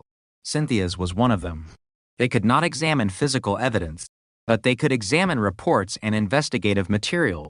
They could see the chronology. They could read the interviews. They could compare statements. They could ask questions. And they did. The students were not burdened by the assumptions of 1991. They did not have to defend the decisions of the original detective. They did not have to explain why a particular lead had been rejected decades earlier. They could simply ask, what if? What if this witness was more important than investigators realized? What if this statement was interpreted incorrectly? What if the relationship between Cynthia and Perkins meant more than investigators had understood? What if someone who had been interviewed in 1991 knew more than they admitted? The students focused attention on Perkins. That did not mean they had solved the murder. It meant they had found a line of inquiry worth pursuing. The detectives took that work seriously. They reopened old questions. They examined statements. They contacted witnesses. And according to Arlington Police, they uncovered witnesses who said Perkins had admitted involvement in Cynthia's murder. That was a major development. The investigation now had a new layer. These were not simply statements from 1991. They were accounts that investigators were able to revisit decades later. Police said the witnesses provided specific details that investigators believed aligned with known evidence. That alignment became central to the renewed investigation. But there was still a problem. Every statement had to be evaluated. Every witness had to be questioned. Every recollection had to be tested. And the passage of time could not be ignored. A witness saying something in 2025 about a conversation that allegedly happened years earlier is different from a witness reporting it immediately after the crime. Memory changes. People forget. People reinterpret. People sometimes become more certain as time passes, even when their original memory was uncertain. That is why the detectives needed corroboration. They needed the old evidence to connect with the new information. They needed to know whether the details described by the witnesses were consistent with the physical facts already documented in the file. According to police, they were. The detectives believed the new review had strengthened the case enough to move forward. They consulted the Tarrant County District Attorney's office. Then came the decision. An arrest warrant. Capital murder. The case had crossed a line. The suspect who had once been questioned was now accused. On November 6, SIL 2025, the U.S. Marshals North Texas Fugitive Task Force located Janie Perkins in Azle, Texas. She was 63. The woman arrested was not the woman investigators remembered from 1991. Decades had changed her, but the accusation was tied to the same night, the same woman, the same murder, the same unanswered questions. Perkins was arrested without incident, and immediately the story became bigger than the case file. A Texas cold case had produced an arrest. 34 years after Cynthia disappeared, someone was finally facing a capital murder accusation. But behind the dramatic headline was a complicated legal reality. An arrest does not establish guilt. It establishes that law enforcement believes there is probable cause to accuse someone of a crime. The prosecution still has to prove its case, and a defendant remains presumed innocent. That distinction would soon become critical, because the case was heading toward a grand jury. The evidence would be reviewed. The allegations would be tested. The witnesses would matter. The old records would matter. And the passage of time would matter. For Cynthia's family, this was another period of uncertainty. They had already waited 34 years. Now they had to wait again. For investigators, it was a different kind of pressure. They had announced an arrest. They had publicly described the case as the result of renewed investigative work. Now the evidence had to support the next stage. The police department had to stand behind the investigation. The prosecutors had to evaluate what could actually be presented. And the grand jury had to decide whether the case should proceed. The case was no longer just about what detectives believed. It was about what could be proven. That difference became the center of everything. Meanwhile, Cynthia's name continued to surface in public report. Her age, her photograph, her disappearance, her abandoned vehicle, the rural location where she was found. Each detail returned to the public consciousness. People who had never heard of Cynthia in 1991 suddenly learned her name in 2025. People who had lived through the original investigation remembered it again. And people who had been children at the time were now adult. The case had crossed generations. But the central facts remained unchanged. Cynthia left home. She did not return. Her vehicle was abandoned. Her body was discovered 5 days later. She had been shot multiple times. No one was convicted. Then, decades later, a woman was arrested. The story seemed to be approaching an ending. But there was one more stage. The grand jury. That stage would determine whether the arrest could become a prosecution. And that meant the evidence collected over decades would have to speak clearly. Not emotionally, not dramatically, not through headlines, through evidence. The defense would have its own questions. How reliable were the witnesses? How much time had passed? Were the alleged admissions documented when they supposedly occurred? Could the prosecution establish exactly what Perkins did? Could the evidence connect her to the murder beyond reasonable doubt? Those questions were waiting. And they would not disappear simply because the arrest had happened. The case had spent decades surviving without a defendant. Now it had to survive with one. That is a completely different challenge. The police had to show that the investigation was strong enough to justify the accusation. The prosecutors had to determine whether the available evidence could withstand legal scrutiny. And the grand jury had to decide whether there was sufficient cause to indict. For the first time since 1991, Cynthia's murder was moving toward that moment. The silence was ending, or at least it appeared to be. The old case file had been reopened. A suspect had been arrested. Witnesses had been re-examined. Students had helped investigators look at the evidence from a different angle. A decades-old mystery had suddenly become a living criminal case. But one fact remained impossible to escape. 34 years had passed, and every year had taken something away. A witness, a memory, a document, a piece of evidence, a chance to ask someone a question while they were still alive. That is the cruelty of time in a homicide investigation. The truth does not become stronger simply because people wait longer. Sometimes the truth becomes harder to prove. Sometimes the person who knows the answer dies. Sometimes the evidence disappears. Sometimes a case reaches the courtroom only to discover that the past cannot be reconstructed with the certainty required by law. And Cynthia's case was approaching exactly that test. The arrest had created hope, but hope was not evidence. The headlines had created certainty, but headlines were not verdicts. The investigators believed they had found the person responsible, but belief was not conviction.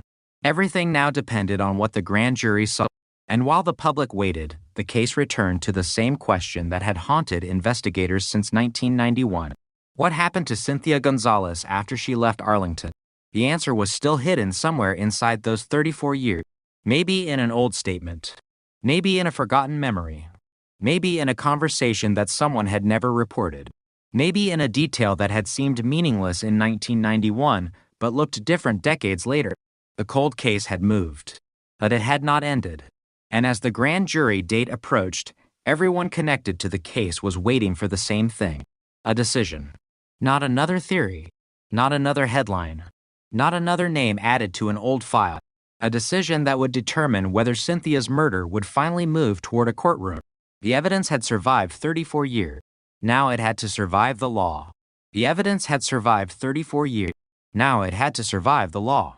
That was the reality waiting behind the headline. For weeks after the arrest, the Cynthia Gonzalez case was no longer an old investigation sitting quietly in an Arlington police file. It had become an active legal matter. A woman was accused. Prosecutors were examining the evidence. Investigators were defending the work that had brought the case back to life. And somewhere beneath all of it was Cynthia, 25 years old, gone since 1991, still waiting for justice. The arrest of Janie Perkins had created a powerful sense of finality, but investigators knew an arrest was only one step. They had spent decades trying to determine what happened to Cynthia. Now they had to demonstrate that the evidence could support the accusation. That meant returning to the beginning. September 16th, Sill 1991. Cynthia left her Arlington home. She was going to meet a client. There was nothing about that decision that suggested she was walking into history. She did not know that her name would remain in police records for decades. She did not know that investigators would eventually revisit her case through a university classroom. She did not know that a woman connected to her life would be arrested more than 3 decades later. And she certainly could not know that even that arrest would not guarantee an ending. Her ex-husband reported her missing the next day. The search began. Then her vehicle was discovered on the 900 block of Cedar Springs Terrace. That vehicle became a silent witness. It had been left behind. Cynthia was gone. The location mattered because it created a physical gap between the last known movements of Cynthia and the place where her body was eventually found. 5 days later, investigators discovered the body of a woman on private property in rural Johnson County, off County Road 313. She had been shot multiple times. The body was identified through fingerprints. Cynthia Gonzalez. The case had a victim. It had a location. It had a timeline. But it did not have a killer. For decades, that remained the problem. The investigation did not simply disappear. Detectives worked it. People were questioned. Leads were followed. The relationships surrounding Cynthia were examined. And Janie Perkins became one of the names that investigators could not completely eliminate. The connection was personal. Perkins and Cynthia were friends. They shared a romantic partner. And that relationship had changed shortly before Cynthia's disappearance.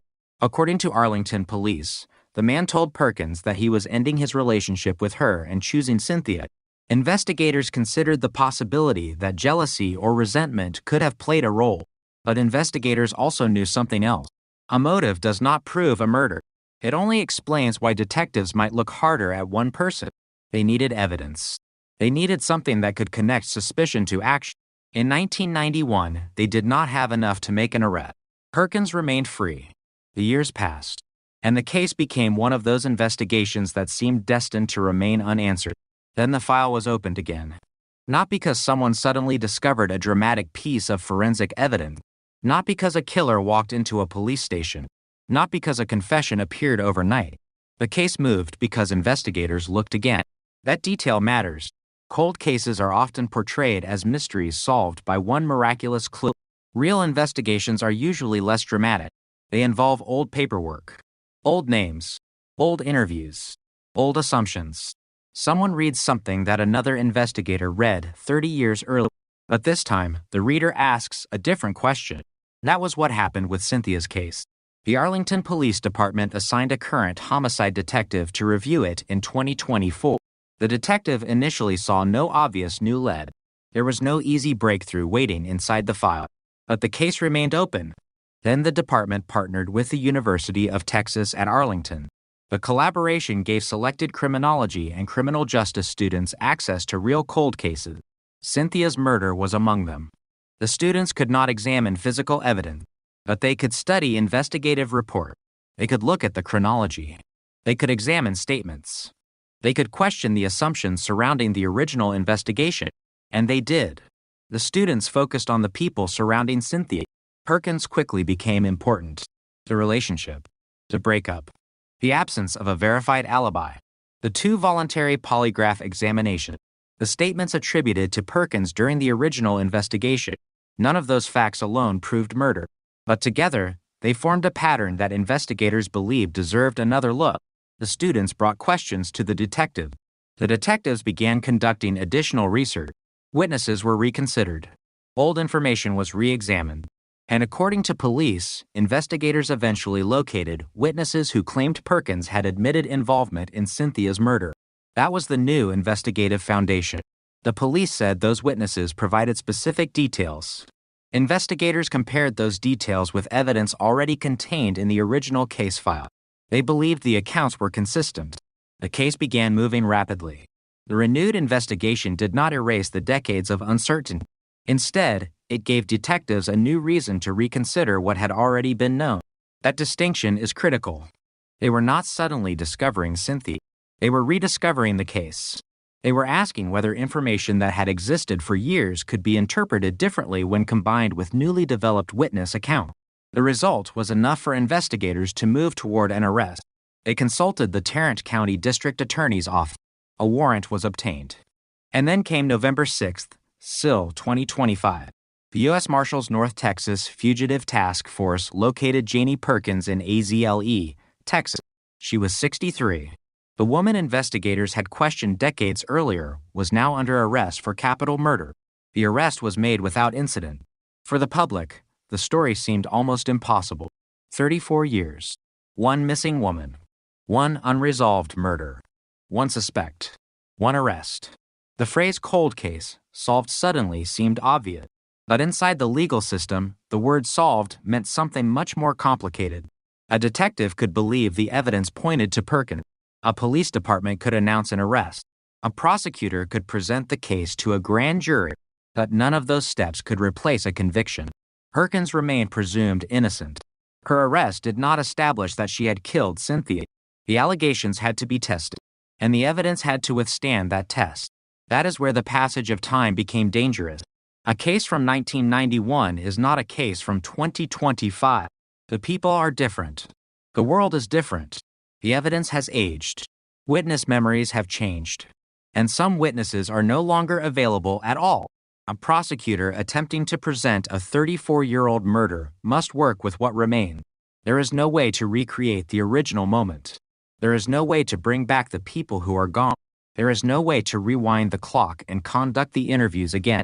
The investigation has to live with the record created decades earlier. That record now included the claims about Perkins. It included the original investigation. It included the circumstances surrounding Cynthia's disappearance. And it included the evidence collected in 1991. But the legal question was narrower. Was there enough evidence to indict? That question moved the case into the grand jury process. And as the legal review approached, the story began to change. The arrest had created certainty in the public imagination. The grand jury would demand something different. Proof. The difference between those two words would become enormous. The family had waited decades for the police to identify someone. Now they had to wait to see whether the accusation could survive. For Cynthia's relatives, the arrest was likely to bring conflicting emotions: relief, anger, hope, fear. After 34 years, the possibility of a courtroom had finally appeared. But the possibility of a courtroom is not the same as a courtroom. And the possibility of justice is not the same as justice. The case still had to move through the legal system. That meant prosecutors would have to examine every weakness, every witness, every statement, every piece of evidence, every uncertainty, because a defense attorney would ask the same question. How reliable was the memory? When was the alleged admission made? Who heard it? What exactly was said? Was it documented at the time? Could the statement be independently confirmed? Was there physical evidence connecting Perkins to the killing? Could the prosecution prove her specific role? Could the case withstand reasonable doubt after more than 3 decades? These were not technicalities. They were the foundation of the justice system, and they were about to determine the fate of one of Texas's most talked about cold cases. The case had already survived investigators. It had survived retirement. It had survived lost records and aging witnesses. It had survived decades of silence. Now it faced its most difficult opponent: uncertainty. The same uncertainty that had kept the case open for decades was now being placed under a different microscope. Police had to show why the new investigation was credible. Prosecutors had to decide what could be presented. The grand jury had to decide whether the case should proceed. And the public had to wait. Then, in early 2026, the case reached the moment that could change everything. The grand jury considered the evidence. The same case that had produced an arrest now faced an independent legal review. For Cynthia's family, this was another date on an already endless timeline. 1991, 1992, 1993, 1994, 1995. Now 2026. Years had become decades. The case had moved from one generation of investigators to another. And still, the question was the same. Who killed Cynthia Gonzalez? The police believed the renewed investigation had identified the person responsible, but the legal system was about to decide whether that belief was supported strongly enough to continue. Then came the decision. No bill. The grand jury declined to indict Janie Perkins. The capital murder case did not move forward from that grand jury presentation. The arrest that had appeared to end the mystery suddenly became another chapter in it. The reaction was immediate. For people who had followed the case, the outcome was shocking. A woman had been arrested after more than 3 decades.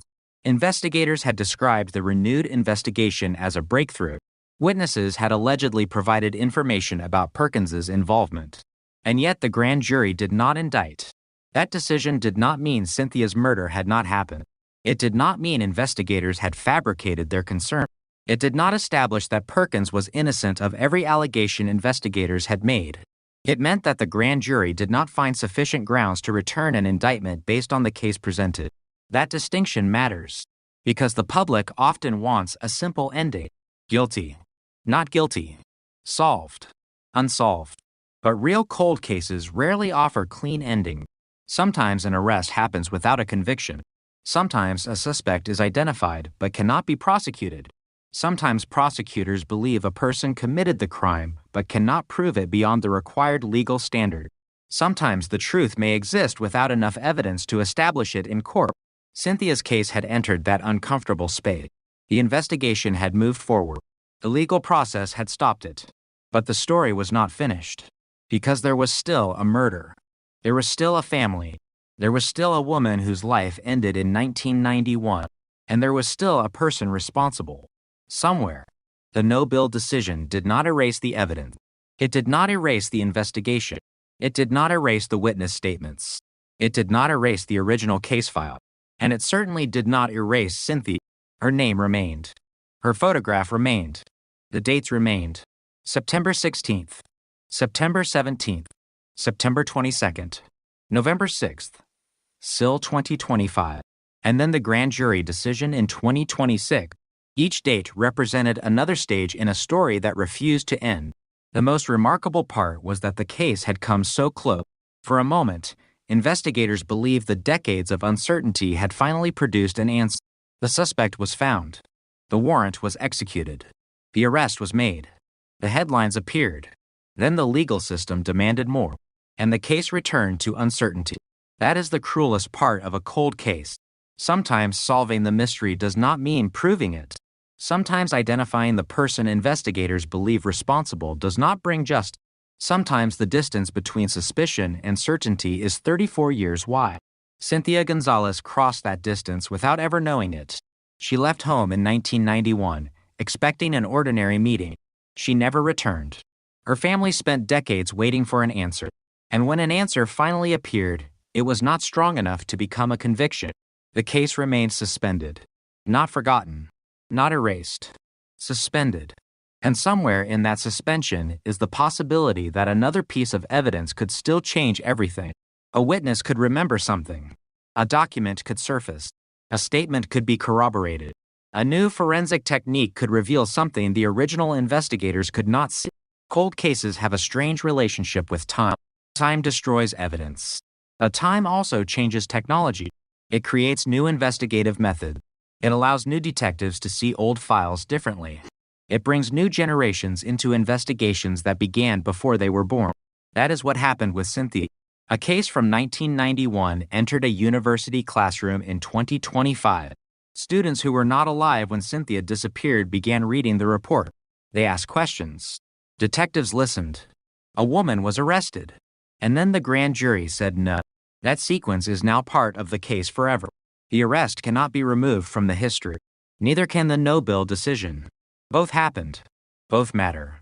And both leave the same haunting question behind. What happened during the hours after Cynthia left Arlington? The official record can describe where she was found. It can describe how she was identified. It can describe the investigation. It can describe the arrest. It can describe the grand jury decision. But there is still a space between those facts, a space where the final truth remains hidden. And that space is where Cynthia Gonzalez's cold case continues to lie. 34 years of investigation, one shocking arrest, one unexpected legal reversal, and a family still waiting for the answer that every cold case ultimately demands. Not who investigators suspect, not who the headlines accuse, not who a theory points toward, but who can be proven responsible for the death of Cynthia Gonzalez. Until that answer survives every question, the file remains open in the only sense that truly matters. The past is still unresolved. The name is still remembered. And the woman who disappeared in Arlington in 1991 is still waiting for the final chapter that the justice system has not yet been able to write. The grand jury had said no. But no did not erase the murder. It did not erase the night Cynthia Gonzalez disappeared. It did not erase the abandoned vehicle. It did not erase the body found in Johnson County. And it did not erase 34 years of questions. For the people who had followed the case, the no-bill decision created an uncomfortable silence. The arrest had been loud. The arrest had made headlines. The arrest had revived memories that had been buried for decades. Then, almost as quickly as the case had returned to the spotlight, the legal path narrowed again. But the investigation had left behind something that could not simply disappear. A record. 34 years of records. Thousands of pages of information. Names. Dates. Interviews. Reports. And the statements that had brought detectives back to Janie Perkins. The story was no longer only about what happened in 1991. It was also about why the case had remained unsolved for so long. That question became impossible to ignore. Because if investigators had been looking at Perkins decades earlier, why had nothing happened? Why did the case remain open? Why did an arrest take 34 years? And why did the case finally move after students at the University of Texas at Arlington began examining the old file? Those questions transformed the story. The mystery was no longer only about a murder. It was about the investigation itself. Cold cases often contain layers of history. The first layer is the crime. The second is the original investigation. The third is everything that happened afterward. And Cynthia's case had accumulated all three. In 1991, detectives were working with the tools available at the time. They had interviews. They had fingerprints. They had physical evidence. They had witness statements. They had human memory. And they had a crime scene that could not explain itself. Cynthia's vehicle had been found abandoned. Her body had been discovered miles away. She had been shot multiple times. Someone knew where she was. Someone knew what happened. But investigators could not make that person appear in court. The investigation moved through the people closest to Cynthia. Perkins was one of them. She knew Cynthia. She had a personal connection to her. She had also been affected by the romantic relationship that connected the two women. According to police, the man they both had a relationship with had chosen Cynthia. That decision had occurred weeks before the murder. To investigators, it was a potential motive, but motive alone could not bridge the gap. There was still no clear chain showing exactly what happened. No courtroom confession. No conviction. No final answer. The case went cold. Years later, that old file was still waiting. And when the Arlington detective reopened it in 2024, the first challenge was obvious. Where do you begin when the investigation is older than many of the people now working it? You begin with the timeline. You begin with the original report. You begin with the names. You begin with the smallest details. Because a cold case does not announce where the answer is hiding. Sometimes the most important information is buried in a sentence written 30 years earlier. Sometimes it is a witness whose name appears only once. Sometimes it is an inconsistency that seemed insignificant at the time. Sometimes it is a relationship that investigators understood differently decades later. That is what made the Utah partnership so unusual. The students approached the case without the emotional history carried by the original investigator. They had not spent years chasing the same suspect. They had not built an investigative theory in 1991 and watched it fail. They were looking at the material as students. And sometimes fresh eyes create uncomfortable questions. Why was this person interviewed? What did they say? Did anyone challenge the statement? Was there another interpretation? What happened to the lead? Was it ever completely followed? The students communicated with detectives. The detectives reconsidered the material, and the name Janie Perkins continued to appear. The investigation moved back toward her. Witnesses were revisited. According to police, investigators identified people who claimed Perkins had admitted involvement. That information became significant because it gave detectives a possible bridge between the original suspicion and the renewed investigation. But there was another problem. 34 years. If a witness claimed they heard something decades earlier, how could investigators establish that the memory was reliable? How could they separate what the witness actually remembered from what the witness had heard later? How could they establish when the statement was supposedly made? How could they determine whether the details matched evidence that had never been publicly known? Those questions were unavoidable. The detectives needed more than an accusation. They needed consistency. According to Arlington police, the witness accounts contained specific details that aligned with evidence in the original case. That was enough to push the investigation forward. The case was no longer simply a historical review. It was an active homicide investigation again. Detectives consulted prosecutors.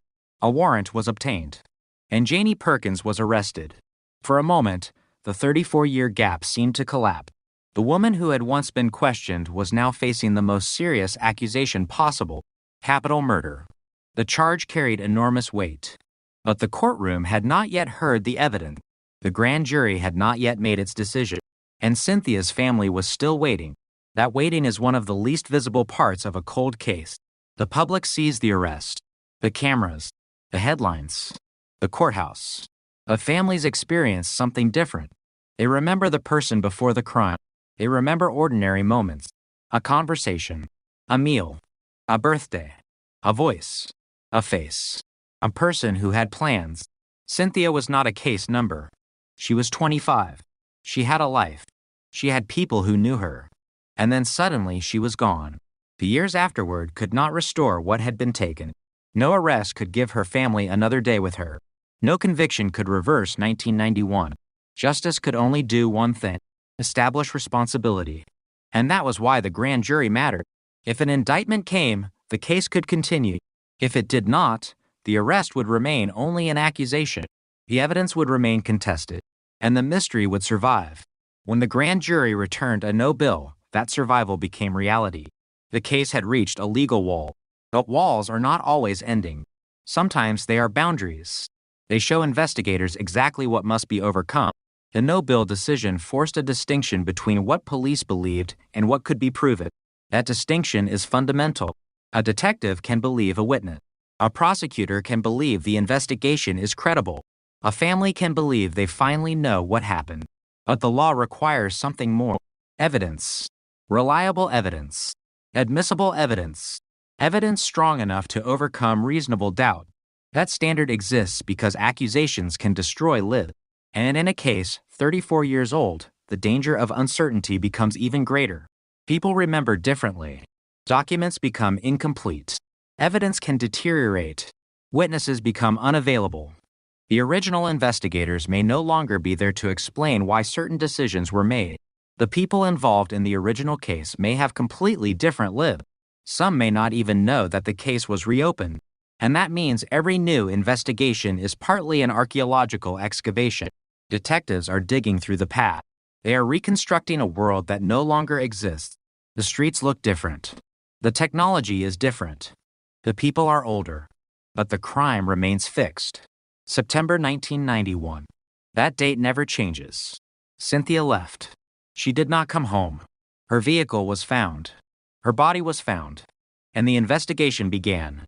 Everything afterward is an attempt to reconstruct those missing hours. That is what makes the case so haunting. The most important part of the story may have lasted only hours, but investigators have spent decades trying to understand it. The arrest in 2025 created a possible explanation.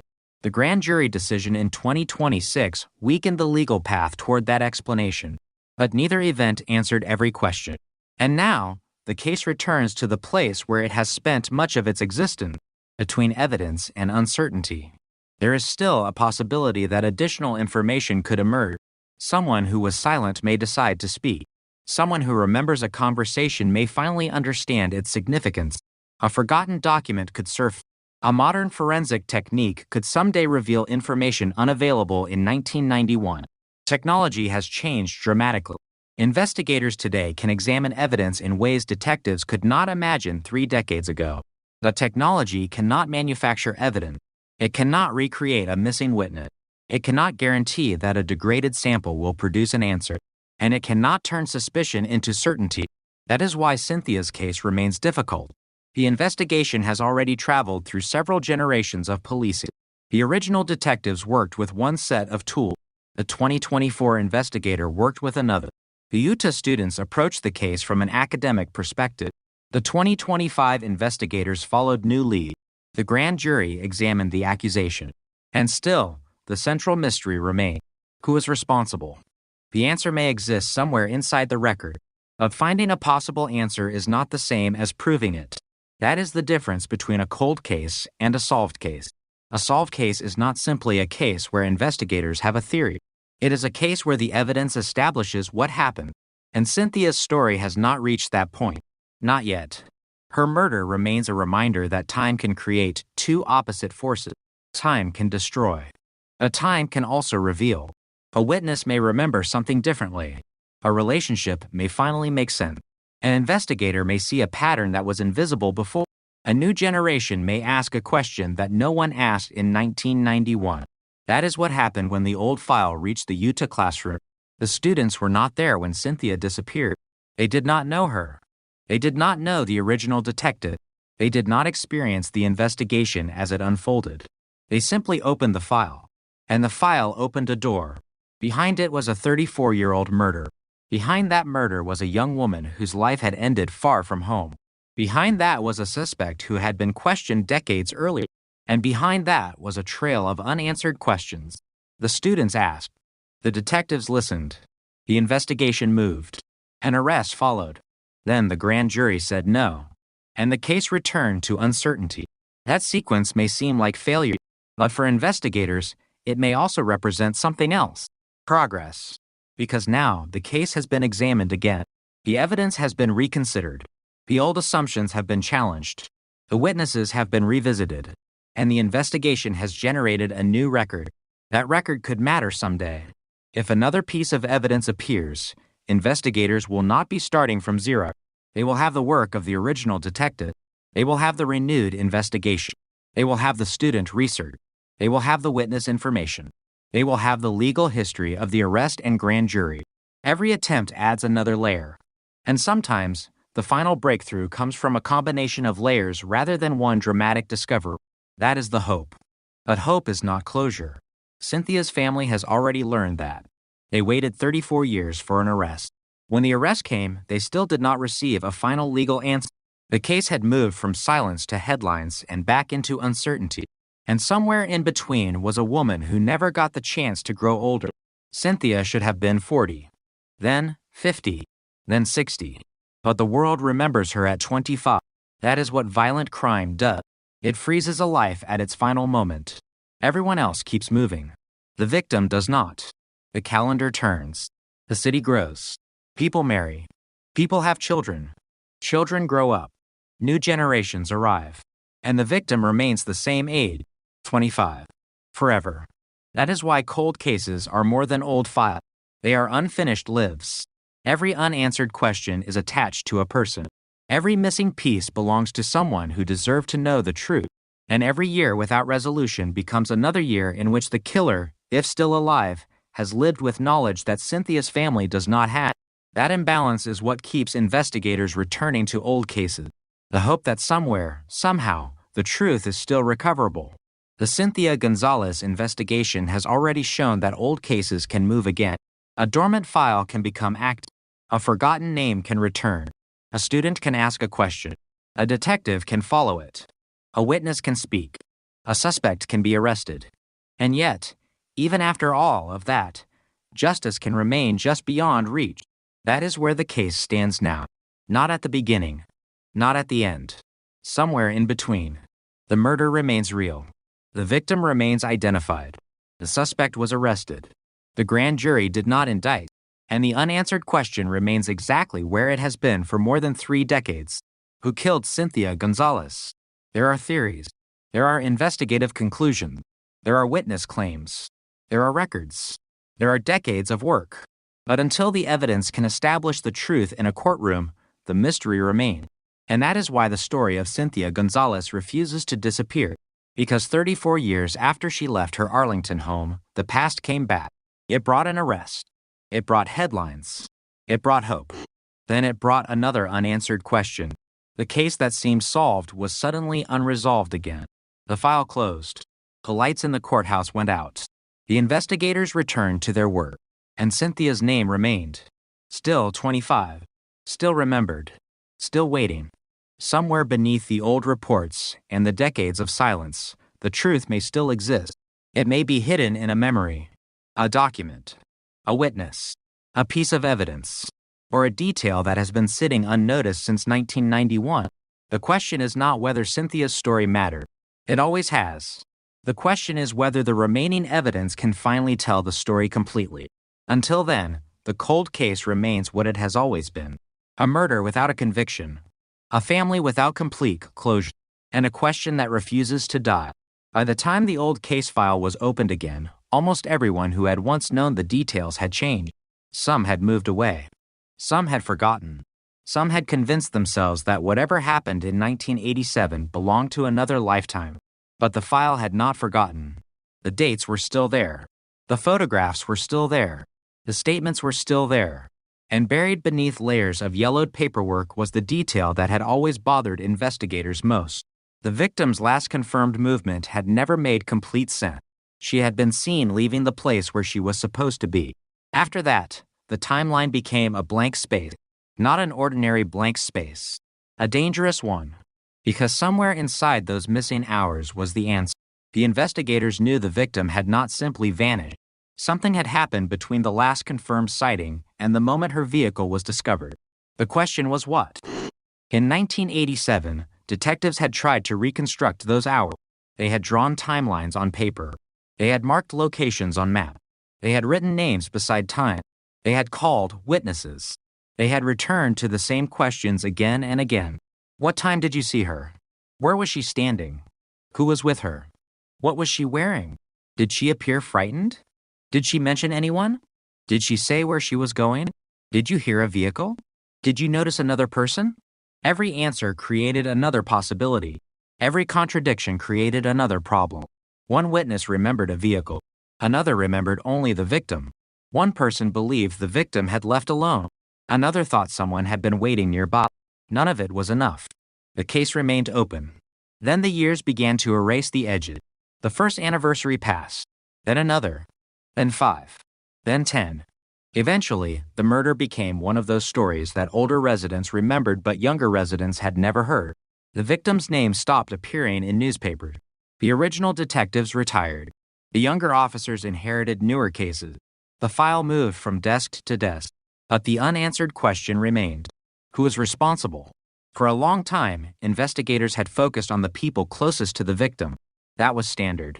The people closest to a victim often know more than they admit. They know the routines. They know the relationships. They know the arguments.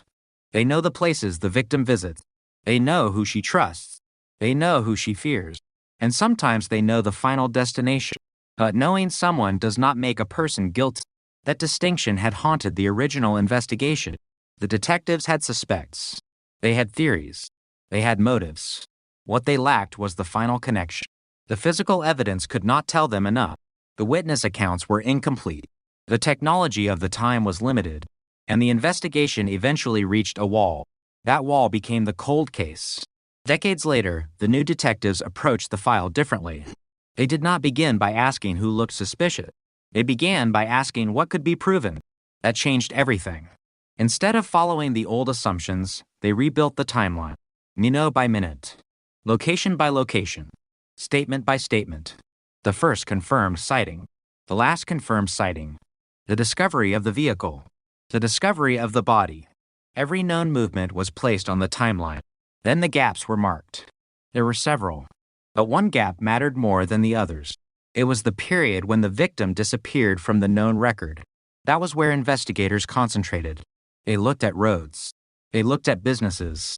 They looked at residences. They examined old maps. They checked names from the original report. And they discovered something unsettling. One of the locations mentioned repeatedly in the original investigation had never been fully explained. It was not dramatic. It was not the kind of place that would attract attention. There was no abandoned warehouse, no secret basement, no hidden tunnel. Just an ordinary location that had existed in the background of the original story. That made it more interesting. Because ordinary places are where extraordinary crimes can disappear. A parking lot, a roadside business, a residential street, a quiet intersection. Places where nobody expects history to be hiding. The investigators returned to the location. The original buildings were gone or changed. The neighborhood looked different. The roads had been altered. New construction had erased some of the old landscape, but the map still provided clues. The distance between locations, the possible travel time, the roads available in 1987, the route a vehicle could have taken, and suddenly, the timeline began to narrow. Not enough to solve the case, but enough to challenge the old assumption. If the victim had traveled directly from the last known location, she could have reached the area in a certain amount of time. If someone had been with her, the timeline changed. If she had stopped somewhere, it changed again. If the vehicle had been moved after the crime, everything changed.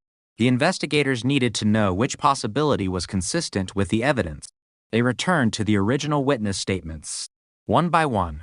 Some witnesses remembered almost nothing. Others remembered too much. And one statement stood out. A witness had described seeing the victim near a vehicle. The description had seemed unimportant decades earlier. But now the investigators had another question. What kind of vehicle? Was it the victim's vehicle? Was it another vehicle? Could the witness identify the person nearby? The original report contained only fragments. The witness had not known what those details meant. In 1987, neither did the investigators. Now they had 30 years of hindsight. That changed the meaning of old information. A detail that once seemed meaningless could suddenly become significant. The investigators began comparing the statement with other evidence. The vehicle, the timeline, the location, the known relationships. Nothing immediately solved the murder, but the pieces were beginning to point in the same direction. That was enough to keep going. Cold case investigations often depend on persistence more than drama. There is no single moment when the entire truth suddenly appears. Instead, investigators spend hours looking at information that everyone else has already seen. They read the same paragraph. Then they read it again. They notice a name. They look up the name. They find another report. That report contains another name. That name leads to another interview. And suddenly, a 30-year-old case begins moving. That was what happened here. The investigation became a chain. One detail connected to another. One witness connected to another. One location connected to another. And eventually, the investigators returned to the person they believed had been overlooked. Not necessarily the most obvious suspect. Not necessarily the person who had appeared most suspicious in 1987. Someone else. Someone whose connection to the victim had been considered peripheral. Someone whose name had appeared in the original records but had never become central. The new investigators wanted to know why. Why had that person been there? Why had their account changed? Why had one witness remembered something differently? Why had the original detectives not followed that led further? The answers were not immediate. But the questions were becoming sharper. And then they found an inconsistency. It was small. Almost invisible. A time. A location. A statement that did not fit perfectly with another statement. In a modern investigation, that kind of discrepancy might be checked immediately. In 1987, it had been buried among hundreds of other details. The new detectives checked it. Then they checked it again. The discrepancy mattered. Because if the original timeline was wrong by even a small amount, one person's story became much harder to believe. That person had said they were somewhere else. The old statement placed them there, but another piece of information suggested otherwise. Investigators began rebuilding the sequence. The victim left. The witness saw her. The vehicle appeared. The location changed. The body was eventually found. The time between those events became the focus, and slowly, the investigators began to believe that the crime had not unfolded the way the original investigation assumed. That was the first major shift.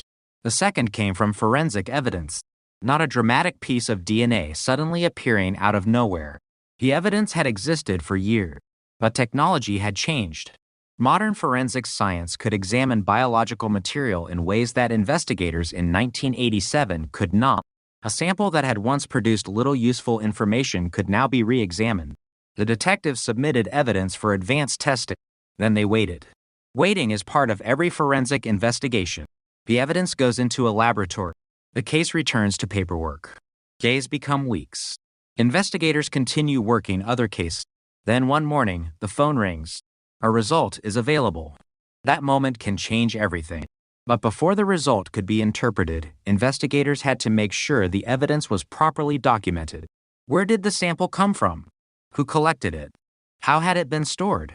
Had the chain of custody been preserved? Could the laboratory result be trusted?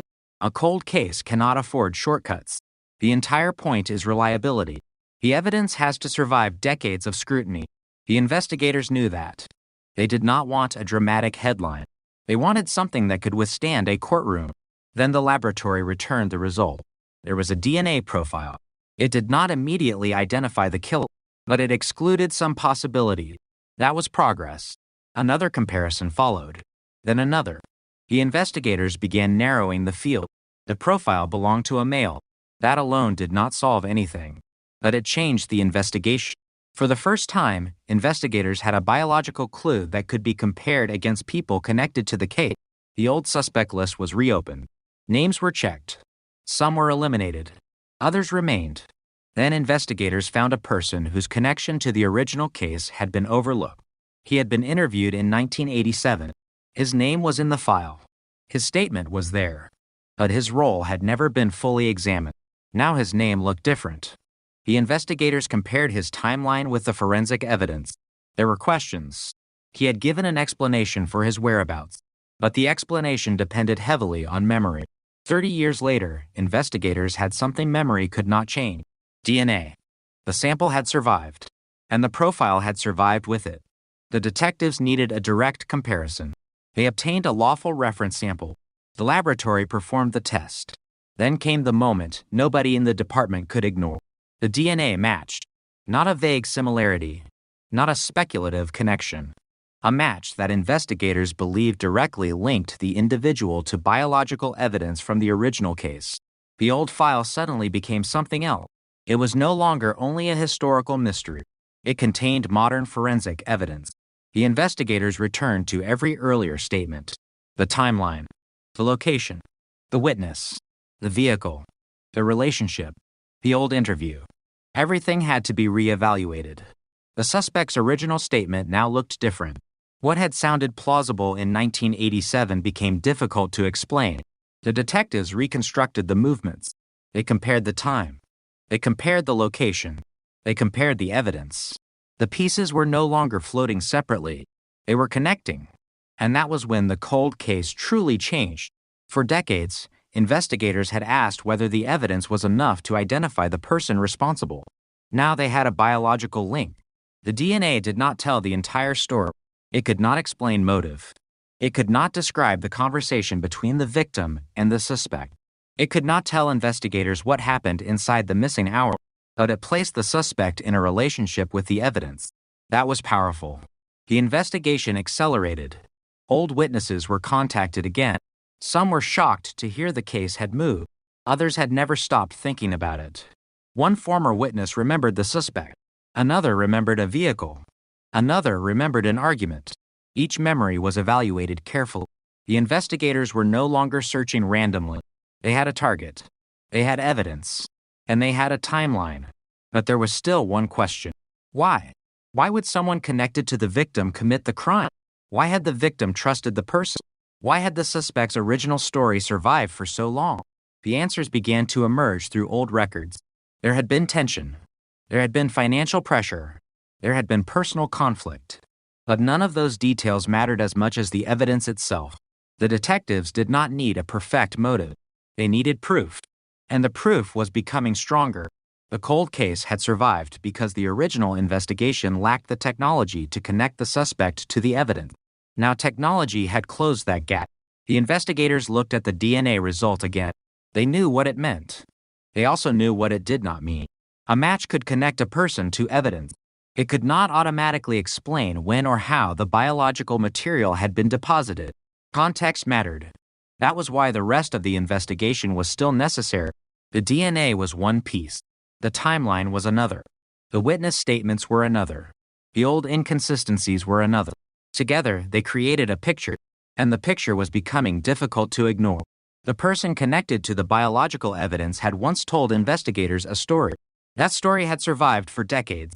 Now the forensic evidence challenged it. The detectives went back to the original interview. They read the words slowly. They compared them with what they knew now. Then they asked the question that had haunted the case since 1987. What if the answer had been sitting inside this file the entire time? What if the investigators had been looking at the right person but simply lacked the evidence needed to prove it? What if the cold case had not been impossible? What if it had only been waiting for science to catch up? The possibility was enough to change the atmosphere inside the investigation.